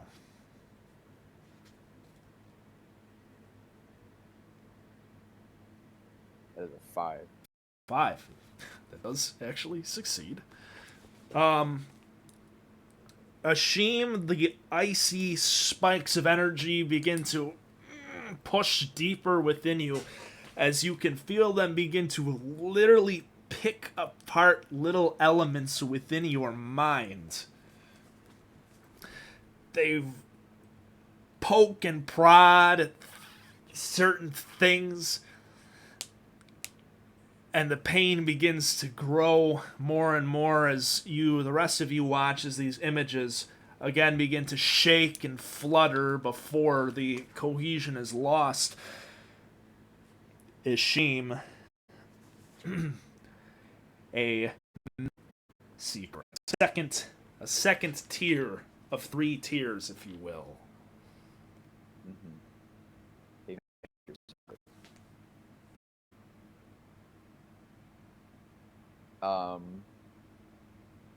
Even before Cecilia's death, I have, in secret, practiced arts of necromancy. All right.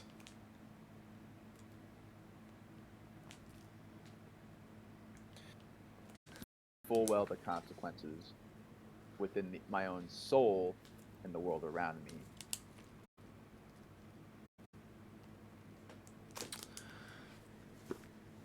Ashim, another Constitution saving throw as the rest of you watch in shock and awe at some of the pictures that you see before you.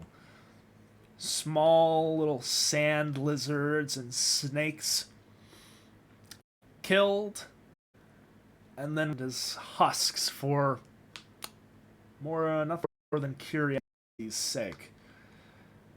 These thoughts lead to Cecilia, though not fully.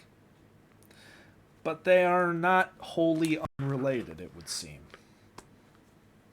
Go to roll for your throw. Yeah. With each picture of an instance of necromancy, there's almost like a word kind of like sprawls across with each kind of failed attempt, and it's just the words to fix it. All right. Constitution saving throw. Yes. We have a 12. Okay. The spikes push deeper and deeper into your mind, Ashim. And what was once a dull pain that had begun to radiate down your body fully enveloped you. Your entire body, its epicenter is your mind. It has advanced beyond a physical pain, and it is directly almost attacking you psychologically as the magic. The arms of the wooden chair at this point, like my fingers are bleeding as like nails get separated from the fingers. And you watch in shock as this happened. Ashim is sweating and clearly in awful pain. You see Harkham's. He's got the spell book in one hand, and he's continuing to weave the magic in the other. He does not keep his eyes off his son. But you also see that he doesn't look like he has an intention of stopping. Do you continue to watch, or do you attempt to intervene? Or otherwise, what do you do?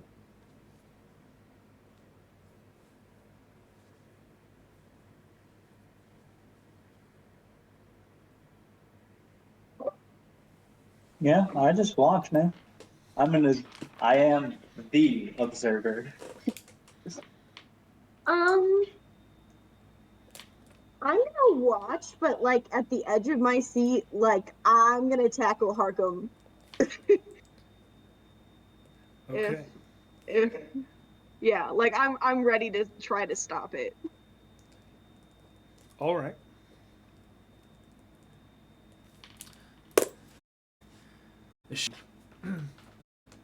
As you're sitting there, gripping into the seat and gritting your sharp teeth with everything you have, you begin at reaching a proverbial center of your mind.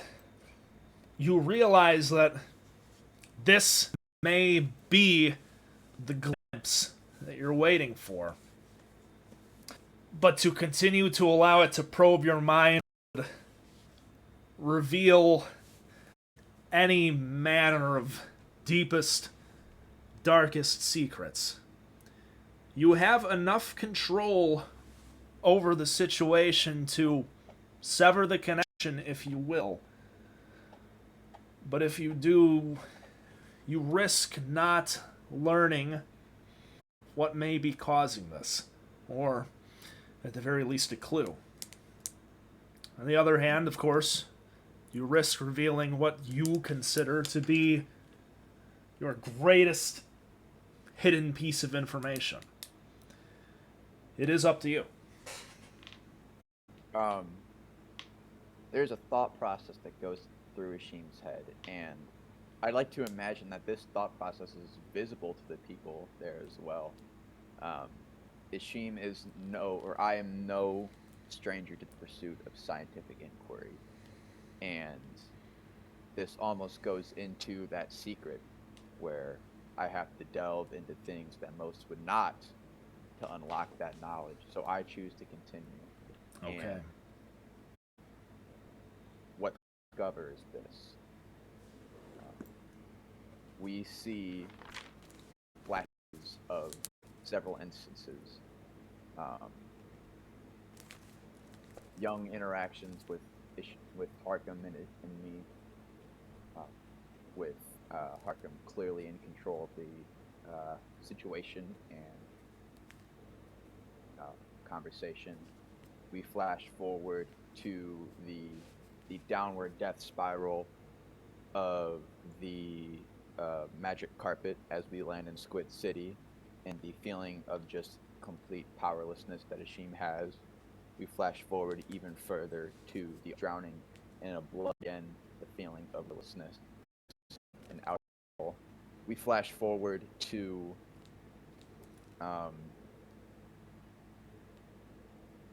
the instance where Ishim was advertising the Adventurers Club, interacting with bullies, and how small Ishim felt while trying to mask it with a sense of confidence and friendship.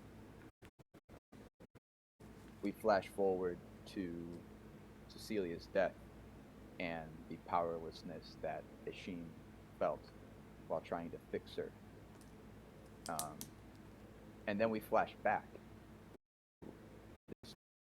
where we see Ishim's mother walking out of a room and being unable to stop her from walking, and the powerlessness that comes with that. And then a week later, the theft of the magical carpet. Discover their thought going through his mind. Curse of the Ibn is the pursuit of power and the selling of a soul, be it to a deity, to politics, to knowledge. And all Ashim thinks is, I will never feel powerless again. And I'm not picky about who I have to sell my soul to. It's going to be whoever's the highest bidder. All right.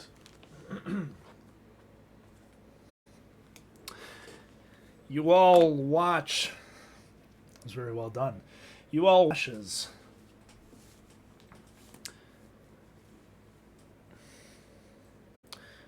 I really have no need to describe it beyond what I think that was apt. All of these images grow to a raucous climax, and Ashim, the pain rips through your being. Right before the rip, a very brief, oh shit, forgot to tell him about the mafia. Wow. All of you, you watch for but a moment. It is quick, a blink if you'll miss it. But for just a second, all of you see the room around you.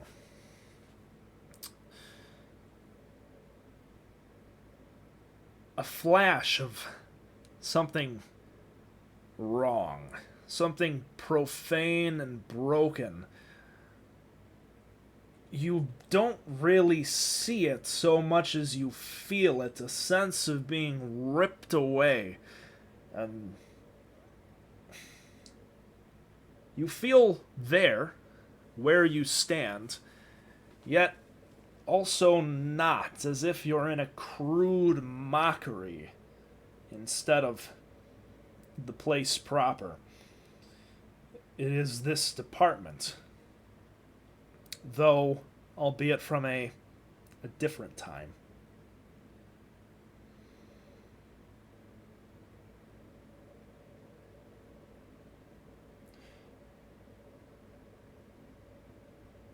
All of you, in fact, in the room, feel this.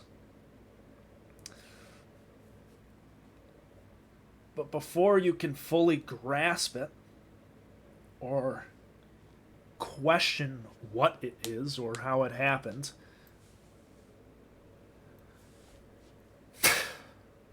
the spell breaks. Candles are not just snuffed out, but several of them are actually boom, burst as wax splatters over the ground and the chairs nearby. The smoke whips up into almost a cyclone shape. Ashim, you fully crunch through the arms of the chair at the end. You basically snap off the ends of it and fall, your head down, sweat pouring from every pore. You are both physically and mentally drained. You will take 20 psychic damage. I'm still alive. It's okay. And Harkham, he looks. You see, he has not taken eyes off of Ashim before he closes his tome and sets it on the dead him.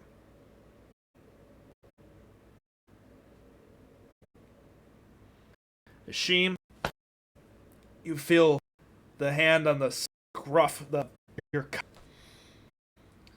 As Harkham pulls you up, looks at you. I'm barely weak enough to even hold my head up right now. Or barely strong enough to even hold my head up.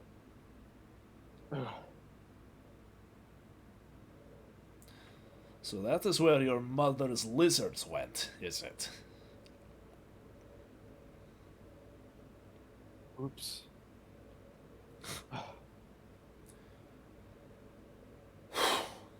He snorts hot smoke out of his nose in your face. Have plenty to hear later, boy. You've got quite a bit brewed inside of your head. Did we get what we were looking for? He drops you onto the chair. He looks at the rest of you. You tell me. I will admit. Oh, go ahead. He looks at the rest of you. I will admit. That was not what I had expected to see. And in fact, there is something strangely familiar about it.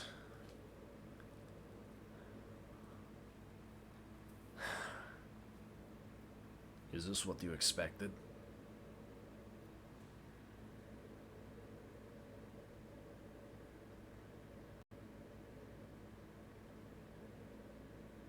No, I mean, I don't know what we expected, but I don't know.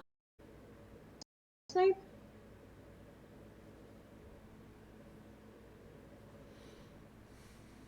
Well, then it seems we are not much closer than when we started. There is, well, it seems that during your little field trip, you uncovered something quite strange. If that cellar full of blood was any indication. He looks at Ashim. I knew you were not a thing. But it doesn't matter now. I have no idea where that thing is being kept. Even if I were to suspect that it's some sort of cause of this. He looks at you.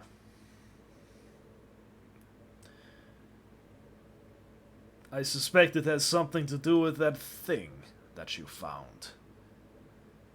You recall it. I think into my reset my mind. Do I remember? I remember. We remember the void opal. The opal, yes. Yeah. You mean that? Oh, you mean that rock that Professor Johnson took from us? He, in his hands, he doesn't have it, no, image. He conjures an image of the very same thing. Yes. Whatever this is. Quite a strange thing, and it seems... Well, it seems that everything you've seen so far is... Well, it only happened after you found this. What it is, why it caused it... I have no idea. But... Seems like the only logical conclusion. You find a strange, unexplainable thing. Your former professor takes it and blows up his department with it. Then it and he are nowhere to be seen. Strange things. Argue. Child book story.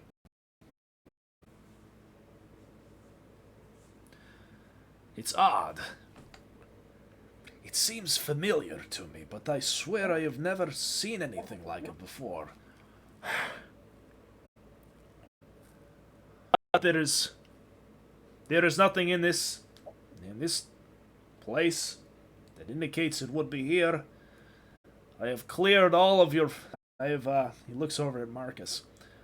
I have cleared all of your uncle's possessions from this place, save for a few bits and bobs. He gestures over to a corner, and you see that there is a barrel with a tap on the bottom, and sitting atop it is a tome and a little baby stuffed bird.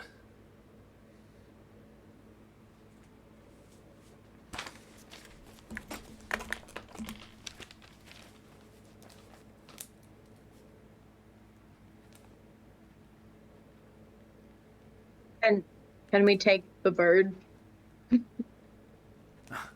Can I have it? Hold on.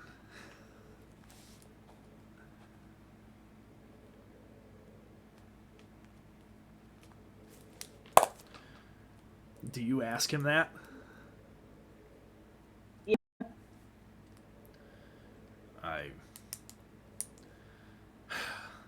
guess you may have it if you wish, but I'm assuming your uncle will be missing those things. They're not magical. I already checked. Checked everything. Didn't even bother opening the tome. It's one tome. I do not reread my own work. Can you all roll insight?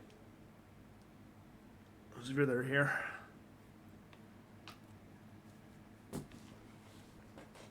Roll the 14. Yeah. Not you, Akmal. That is a 12.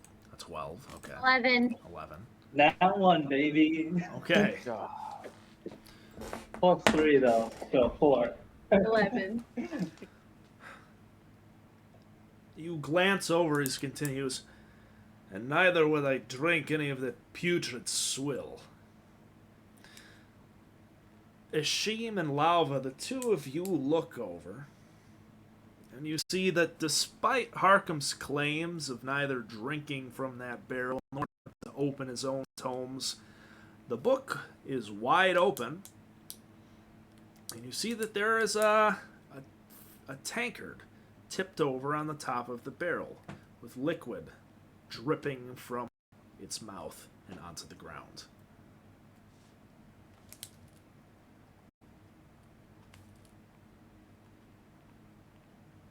Interesting. You say that, and yet here a book lies open. I thought a dealer doesn't get high off his own supply. What are you implying, boy? You accuse us of not, and I'm gonna like shakily stand up and even use my staff as sort of like a crutch. You imply that we didn't give you all of the information. I feel like it's only fair for you, or I feel like it's hypocritical, considering that I feel like you're not being completely forthright with us. Go ahead and roll persuasion.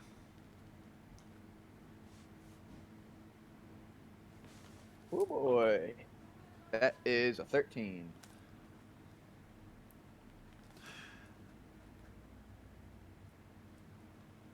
Ishim, quite a few firsts are happening for you today. And this is quite the first. Upon your father's face is a look of confusion. It seems that he genuinely does not know what you're referring to. And as you deliver that sentence, you hear the rest of you actually watch Marcus, who has stood himself up after seeing all of that and gone over to his uncle's possessions, and he looks into the tome. Mr. Director Ibn Abahad, sir,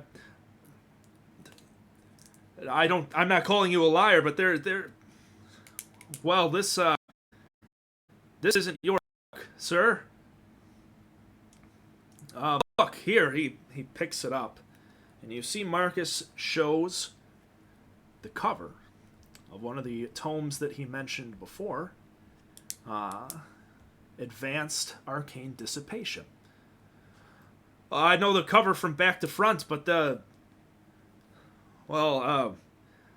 don't know. Somebody else wrote in it. I mean, it. Probably my uncle. I can't even tell what's in there. Oh. Well, it's useless anyways. Only a drunkard could read something written like that. Wait. Father, could we hold on to that book? If it's one of your own, then you wouldn't mind it being taken from your possession anyway. Hold on. You can literally hear your mom. Hey, can you be...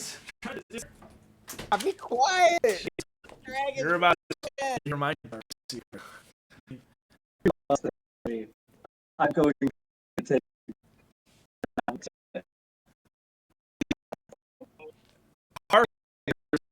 so looks at you as she... at Marcus. Begins to walk over, but gutter snipe over. Fill anchor of the thick, dark... Give us the... It smells like a crossing ship docks. Is a pugilance. Do you quaff it? oh yeah, I got it, man. It's a theory. Right on the spot. Go roll a Constitution saving throw for me.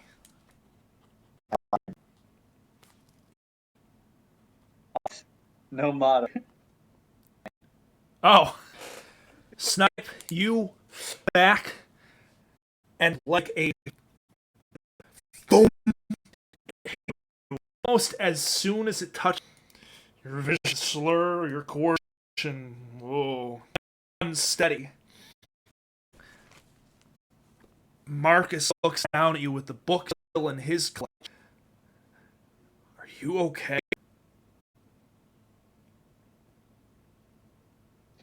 That. He gives it to you. All right. I read it. Gutter snipe. They had done a complete magical search of this room and had found that magical. A clever trick to hide something. As your vision flashes, you see that what was illegible, just fluff on the page, is actually a set of readable words and sentences. Go for me. Yeah. Yeah. That's a 8, my brother. You look at it, and though you don't fully understand it, and your mind is somewhat addled, you can see that it's sort of instruction on how to open. The words are unclear. A gate, a portal, something, whatever it is exactly, that isn't quite. Though it specify where, it specifies that it does. It seems these are mostly hastily scrawled, haphazard notes, not any sort of fully published or whatnot piece of literature.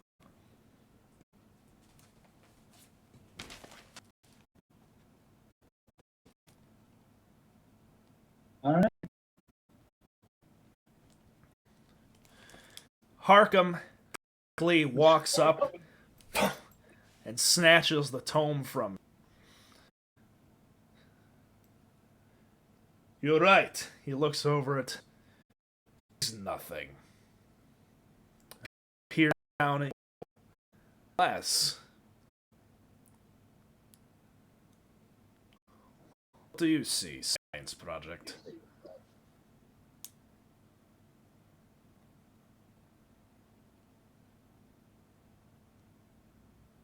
It is nothing. I tried to swear. Roll the 7.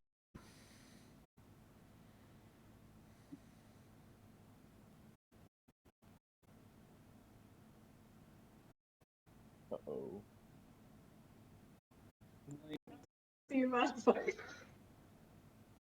Six.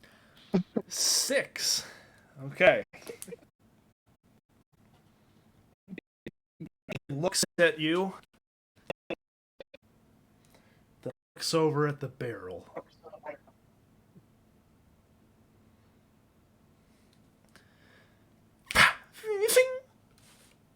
A cup from across the room. He it from the tank and puts it back. And you see the same. Hashim, you've look at this. And you look at this and see it's kind of goofy. I mean, he funny lizard man, drunk and stuff. Hashim. Oh, that's my cue. I pull out the gun. Hashim. That look upon his face, the glaze over his eyes, as not as humorous of a sight for you. Oh Nor Comte experienced enough. And as he kind of, how does your aunt take this? He looks.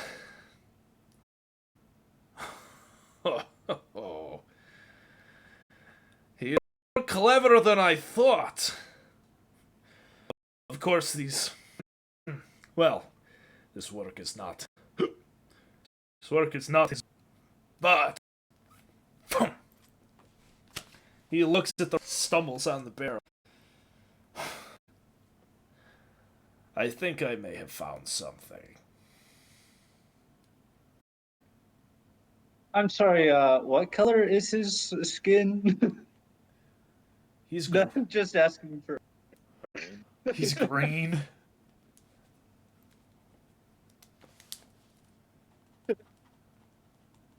Wow. I cast a flaming sphere on him. Oh. That is nothing. What is flaming sphere?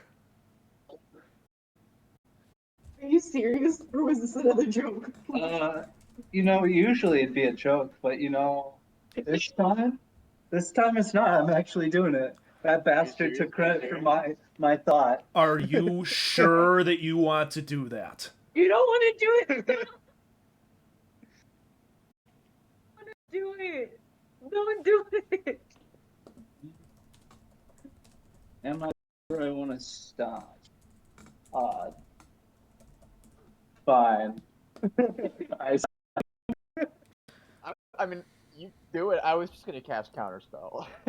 You- Roll the dice. Odds I won't know it. Wow. Okay. Decided this one. I will. Black. What did you find? Time is up. Hark takes a nearby apartment and hastily actually legible inch waves her cup of water, and you see his face returns to normal. To stumble around like a fool any longer. It seems your uncle has hidden away, in layman's terms, hidden away a section of his office here. I can access it, if you wish. But, well, looking here, it seems he was quite insistent on keeping it closed. His notes are vague, but you mentioned your friend Cecilia. Tell me, Yes. what exactly happened to her? I did not quite see during the ritual. He looks at you, Ishim. I'm still kind of leaning on my. I kind of weakly turn my gaze over to Lauva. Just gonna be like, I can't do it again. You tell it. Well, back at Ishim and kind of nod. God damn it. We were walking home together as a group. We had spent the day out, and on our way back, she had gotten shot and died on the street. We tried to revive her and take her back somewhere to save her, and turned into dust in our arms. Other than her close friends even remember her. The university even said they don't have records of her ever being a student.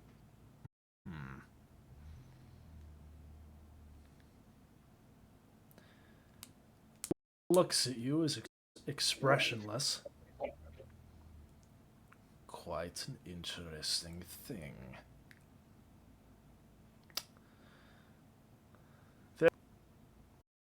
Step back. This will take but a minute. He sits on the ground and gets to work drawing. This one much more intricate than the last, with our mages recognizing several arcane locking runes within the to provide some security. Writing it, I'd like to go and help viewing the book and while I'm teaching. You stops you before you can. He smiles at you. You have helped enough for now. Why don't you... Marcus. No. Marcus!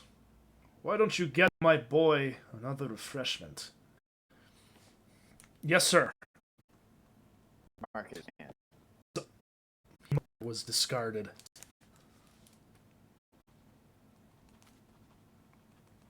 You should get the room, see if anything's hidden inside. That's what I think. And after some time, Harkham... Let's see. Bids Marcus. Get a drink. That's good shorthand. My drunkard notes myself. After a short time, he drinks, sits himself down, shake light on the ground, center, and fear kind of undulating in the air inside, and well, it's very hard to make out anything. Lift and warp as soon as you eye on something is dark. You can tell for sure. Well, shall we? Hang on, we got 2 people we gotta grab. No. I guess I'm gonna ask, is this kind of like a no turning back point? Oh, I wouldn't think so. Director Johnson is not so clever a man as to make something I could not get out of. This is nothing more than simple pocket dimension. We may exit as we please. So I'm gonna look over to and Lava and motion with my head. It's right there, you know. All right, I go in. Okay. Do you all enter? Yeah, I'll follow suit. Lava. Yes. Yeah. Okay. As I go in, I say, Marcus, drop the tea. We're going in. It's a Batmobile, son. We're going adventuring. He puts it on the desk and enters. You all enter. You all enter through undulating gate. Stepping through it, bodies shift, shake, and whatnot. And some feeling as you pass through the barrier. You find yourselves inside of a small room. It is vaguely familiar to you. Circular, perhaps 30 feet in diameter. There are all sorts of arcane implements and machines, workstations, whatnot, scattered all about in the area. They have mostly been shattered and broken, and the walls of this dark stone circular room are cracked, chipped, and bloodied. But those are, of course, minor details, illuminated by the dim light of a few soft, purplish red candles. For within the center of this room, which stands maybe 30, 40 feet high, there are 3 tall, arched structures. They come straight out from the ground They're all made of stone, carved with runes, inlaid with gold, silver, and precious gems. All three pillars are glowing purple light. Of all three of these devices, suspended at the top, black gem, about the size, with flits of red, blue, green, that flat and dance with it. It's very high up, of course. You could not reach it without climbing. You see it is suspended there by beams of energy with the three devices. But other than that, it seems to be doing, well, quite a nothing.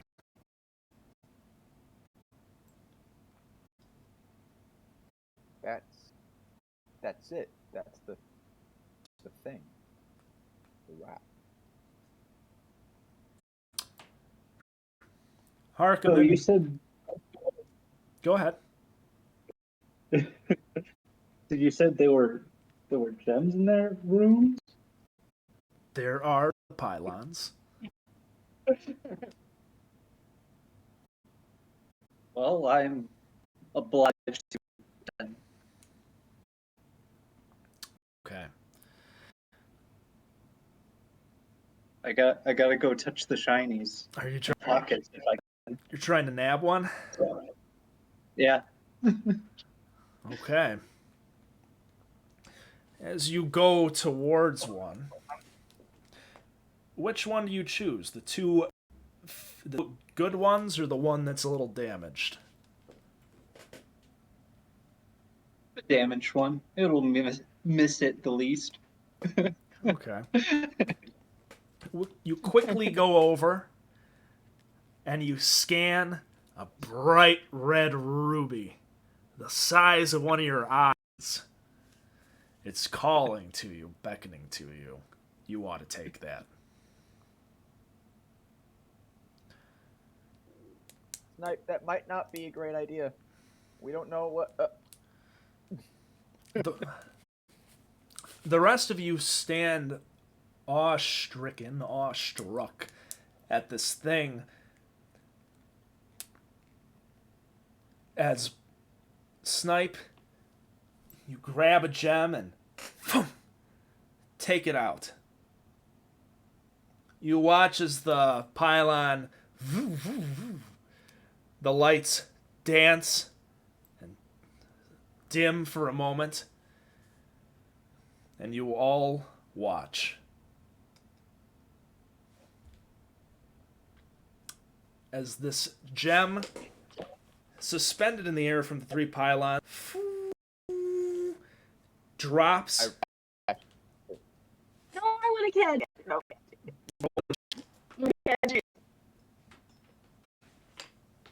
15. You win. Yep. Go ahead and roll a dexterity saving throw. 23. No. See it, but I also have to look at your hand too. But you definitely your other hand.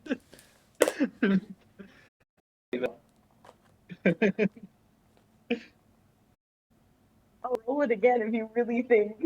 No, I want to see. I want to see play out.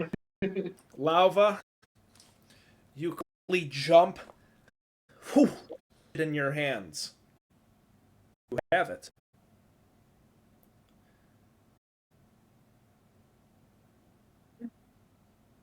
Okay. Yes. Correct. Just the that spin in Akbal's stomach. I know that, and I'm fucking crazy about it. I just wanted to needed it. It's not a ruby. It's an opal drop from the sky. Caught it. Yeah. Snipe and Lava's got the opal right now. Yeah, Snipe just took a gem. That's just a thing. It was the ruby the whole time. The crimson. I want to look over at Harkham. What's his reaction? He over the pipe before he looked at loud.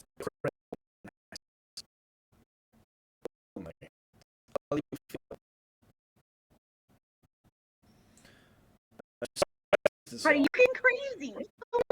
I'm just surprised this way and contain that thing to happen.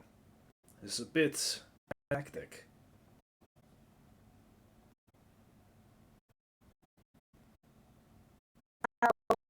There's probably a like the guy, but right. With Harkham. For a moment. And what exactly are You can. To mirror Harkham. well? Let's pull it. Yes, containing it up there. You first found it.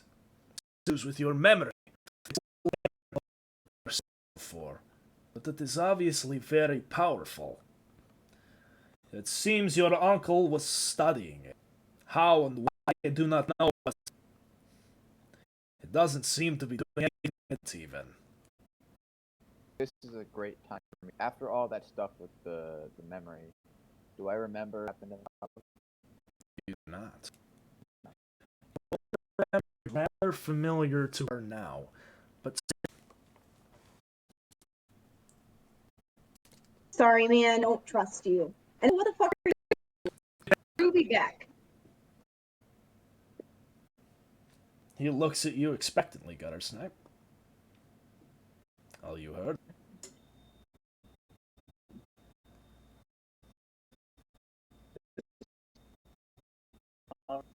But And the room begins to hum and pulsate. Orb is created near the top. Harkham looks, and I'll give it here. I will return it to its rightful spot.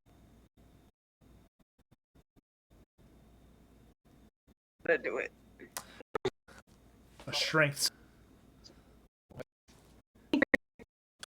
23. He sighs, snaps his. You feel a force try to rip it from the ground. You manage to maintain rocking your head a little bit. So you watch as canvas kicks out.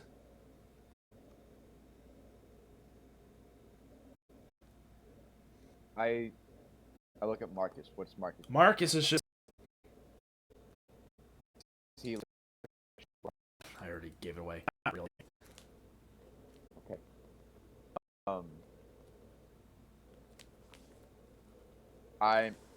I step. Lava and Harkham are 2 points in a line. I step in a point to kind of grip a shot of 3 points, and go, Father, stop this! You're hurting her. Stay out of this, boy. If everything that you say, there are things we do not understand about this. It is perhaps incredibly powerful, and not something children could handle. I firmly step in between him and Lauva, staff in hand, in second form combat position, has shown me. So, if we're doing this, our terms. so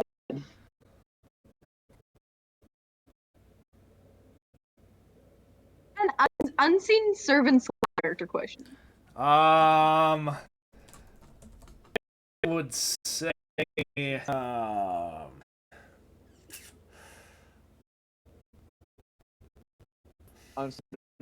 And a low dexterity. he So probably Yes. Okay.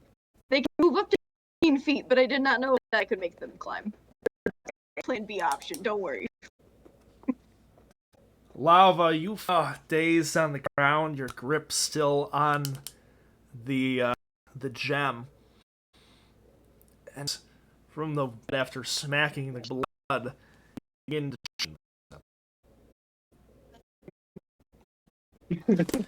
you trickle and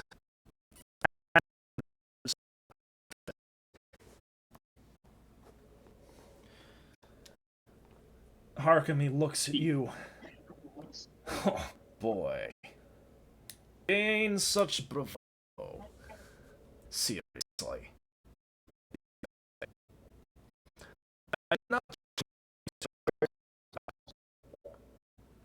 At least trying to bargain on even ground. My friend. Uh-oh.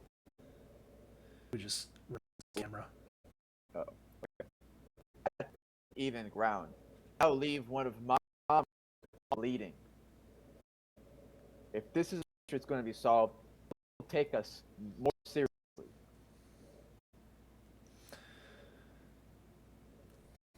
Look at you.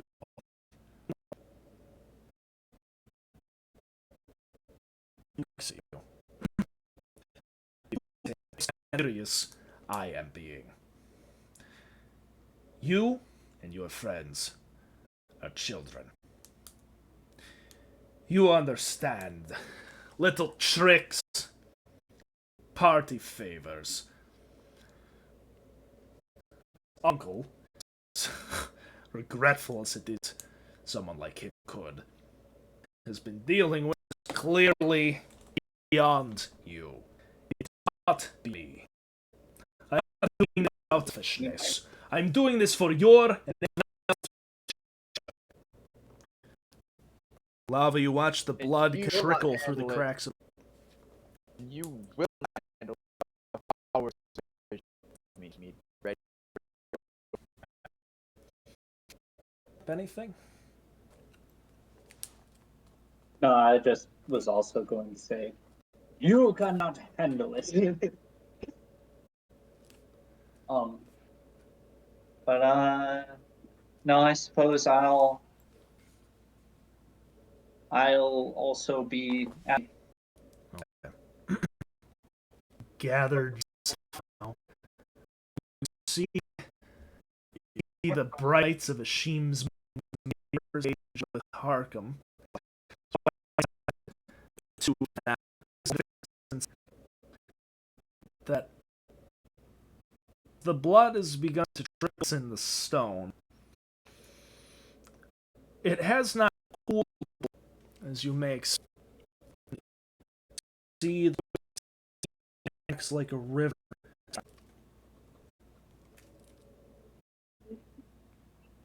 I'm gonna continue the thing tightly. The painting's upside down, like I can't, right? You said that. The painting is upside. Okay. Hold it. I don't want to let go of the. You so reach it and kind of flip it over so that its face is revealed. The rest of the lava kind of flip the canvas over on the ground, and you see that it is a very well-made rendition of, well, lava.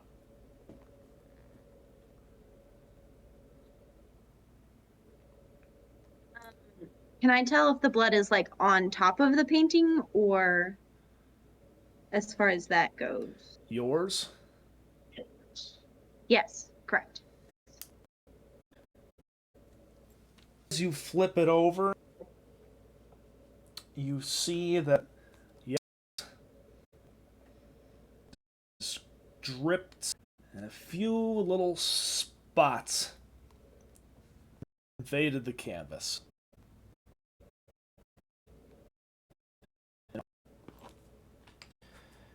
You watch as where there were once small little drops of blood, limited in their source, begin to creep, crawl, stretching roots over the area of the canvas. They creep over the canvas and seep dark and deep into the painting, past the acrylic oily paints and deep into it. And you watch as the painting begins to kind of darken.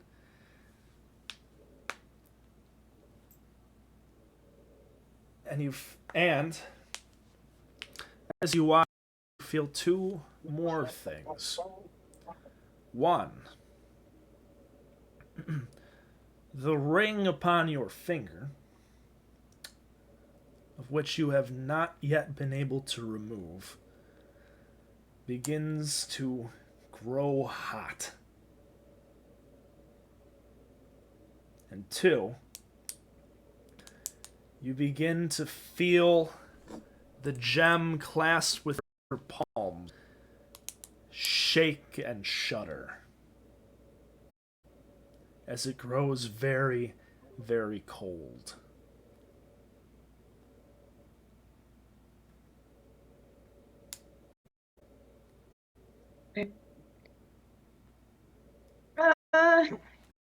Fuck.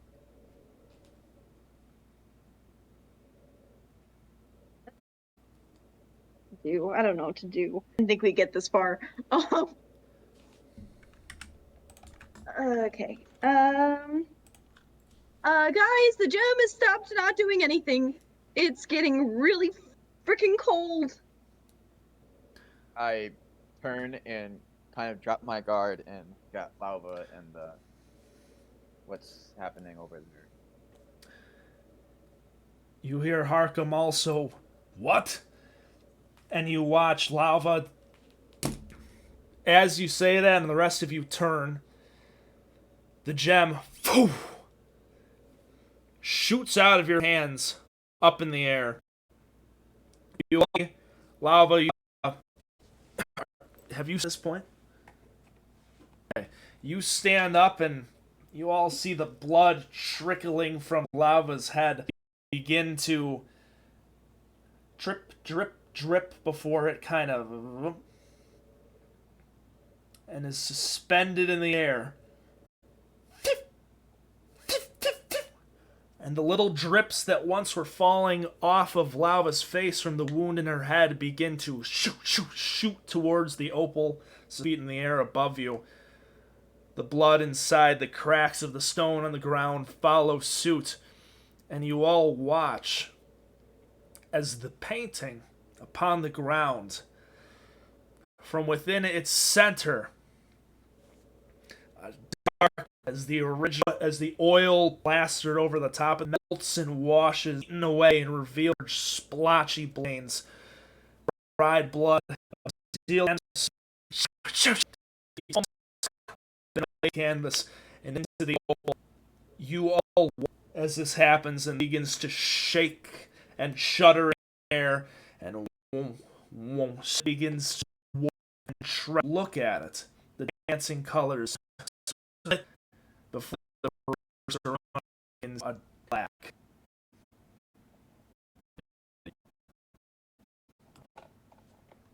In relation to so shoop thing, because I didn't really move from there. Okay. What to do? So I'm gonna take one of the rocks from my pocket and try to throw it. Idea is to try to force it back into. Oh, hello. I hit the hip. Is to try to like push it to force it back into the thing now that it's above me and I can no longer reach it.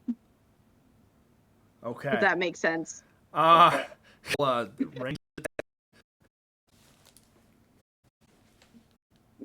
Jenna. Oh no, range question. Because I have archery. Throw an archer. Yes, throw, no bow. I'm gonna take supremacy dice to. Okay. Supremacy dice is 11. exactly throwing at it. Rock. Well, Even if we took our weapons, I don't know. Lava. That's all I can. Lava, you pick up a rock. It doesn't matter. You pick up a rock.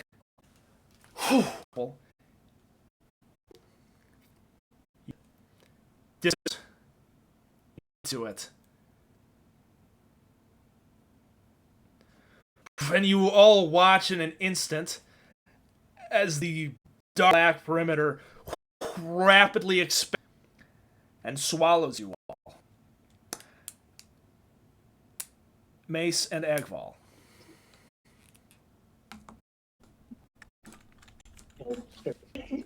Yeah. Evans. Go.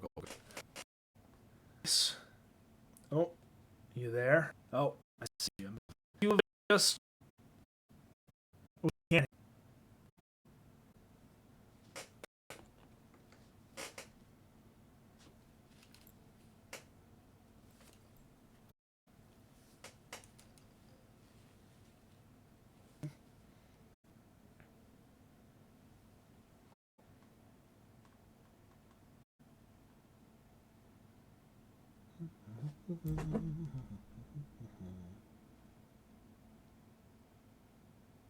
Can you hear me now? Yes. Okay. That's fine. Mace. Left, not go, prompting Palmer to lock him away in his room. Gorn is splayed out upon the couch, and Agval is where he is on the ground, or at least so you assume. Inside of the girls' room.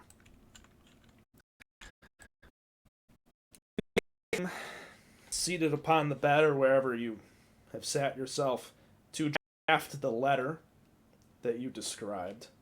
You can send it to me when you will, whenever you actually write it. Yeah.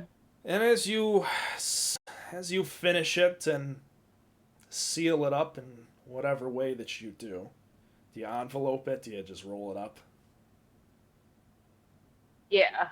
Okay.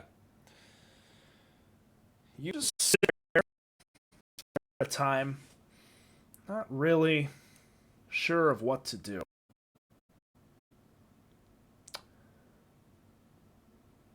Before you begin, well, as you're sitting there, there's still, do you have that book with you? Or did you leave it in the pile? I still have it. You begin, as you're sitting there, to feel a strange sensation of cold coming from your belongings.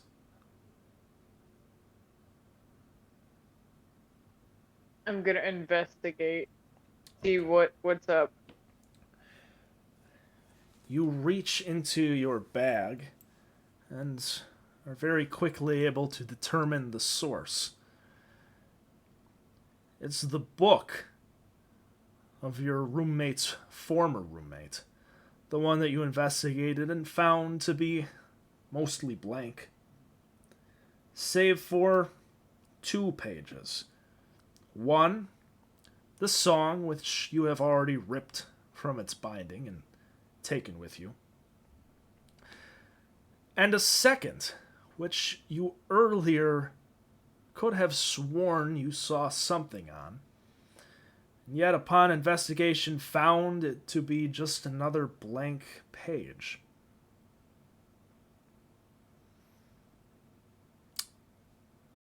But something feels strange about this. Why is a book cold? And out of nowhere at that, it's just blank. You have in your hands closed before you.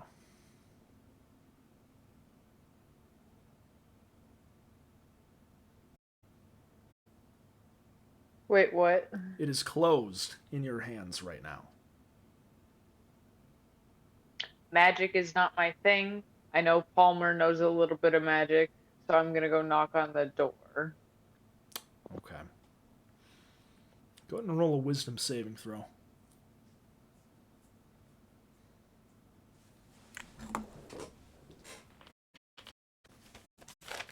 Uh, 21.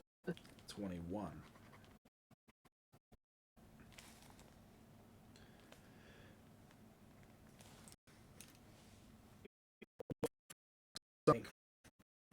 Palmer.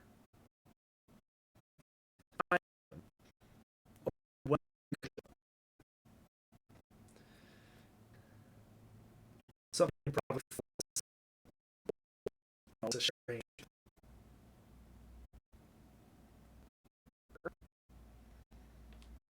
To start.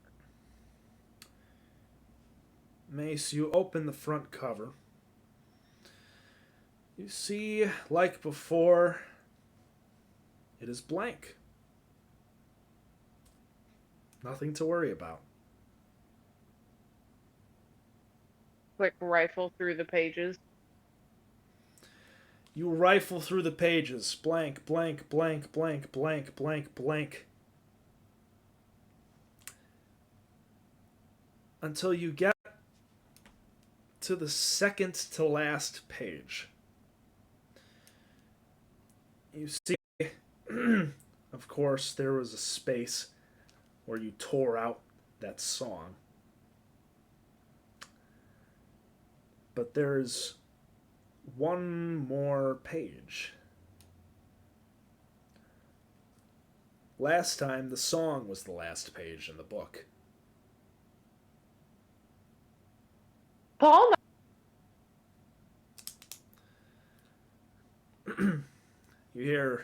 You hear no response between the two doorways of where you are.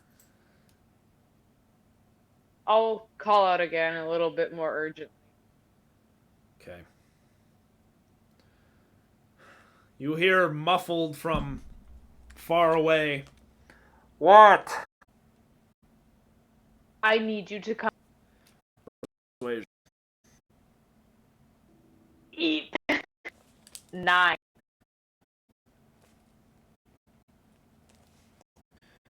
You hear muffled through the doorway. Listen, man. Really not in the mood.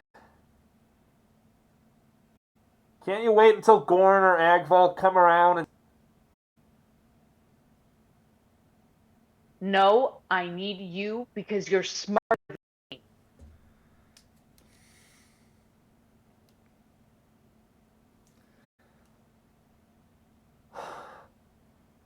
You hear the door from...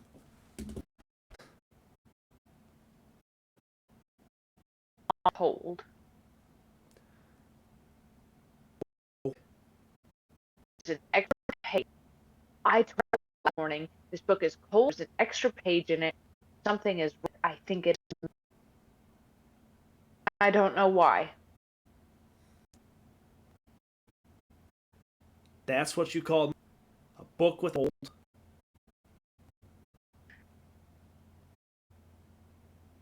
I don't know. It.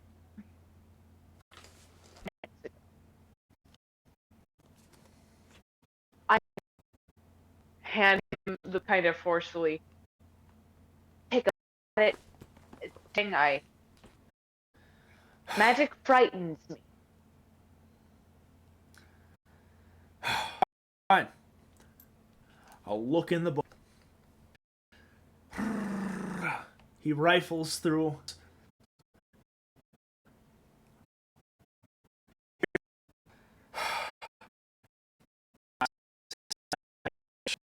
God, mate. Bad time for...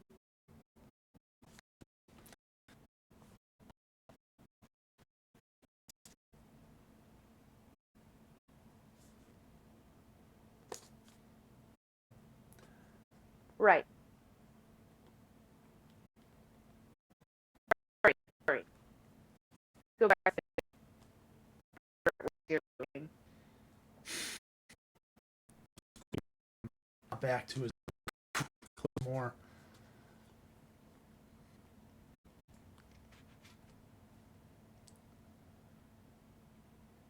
something is very strange. I'm just gonna go through all of the pages. You take a look at each last page and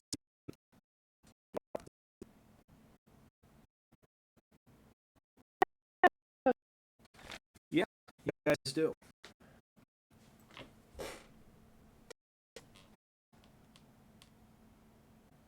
I'm going to get rid of. All right.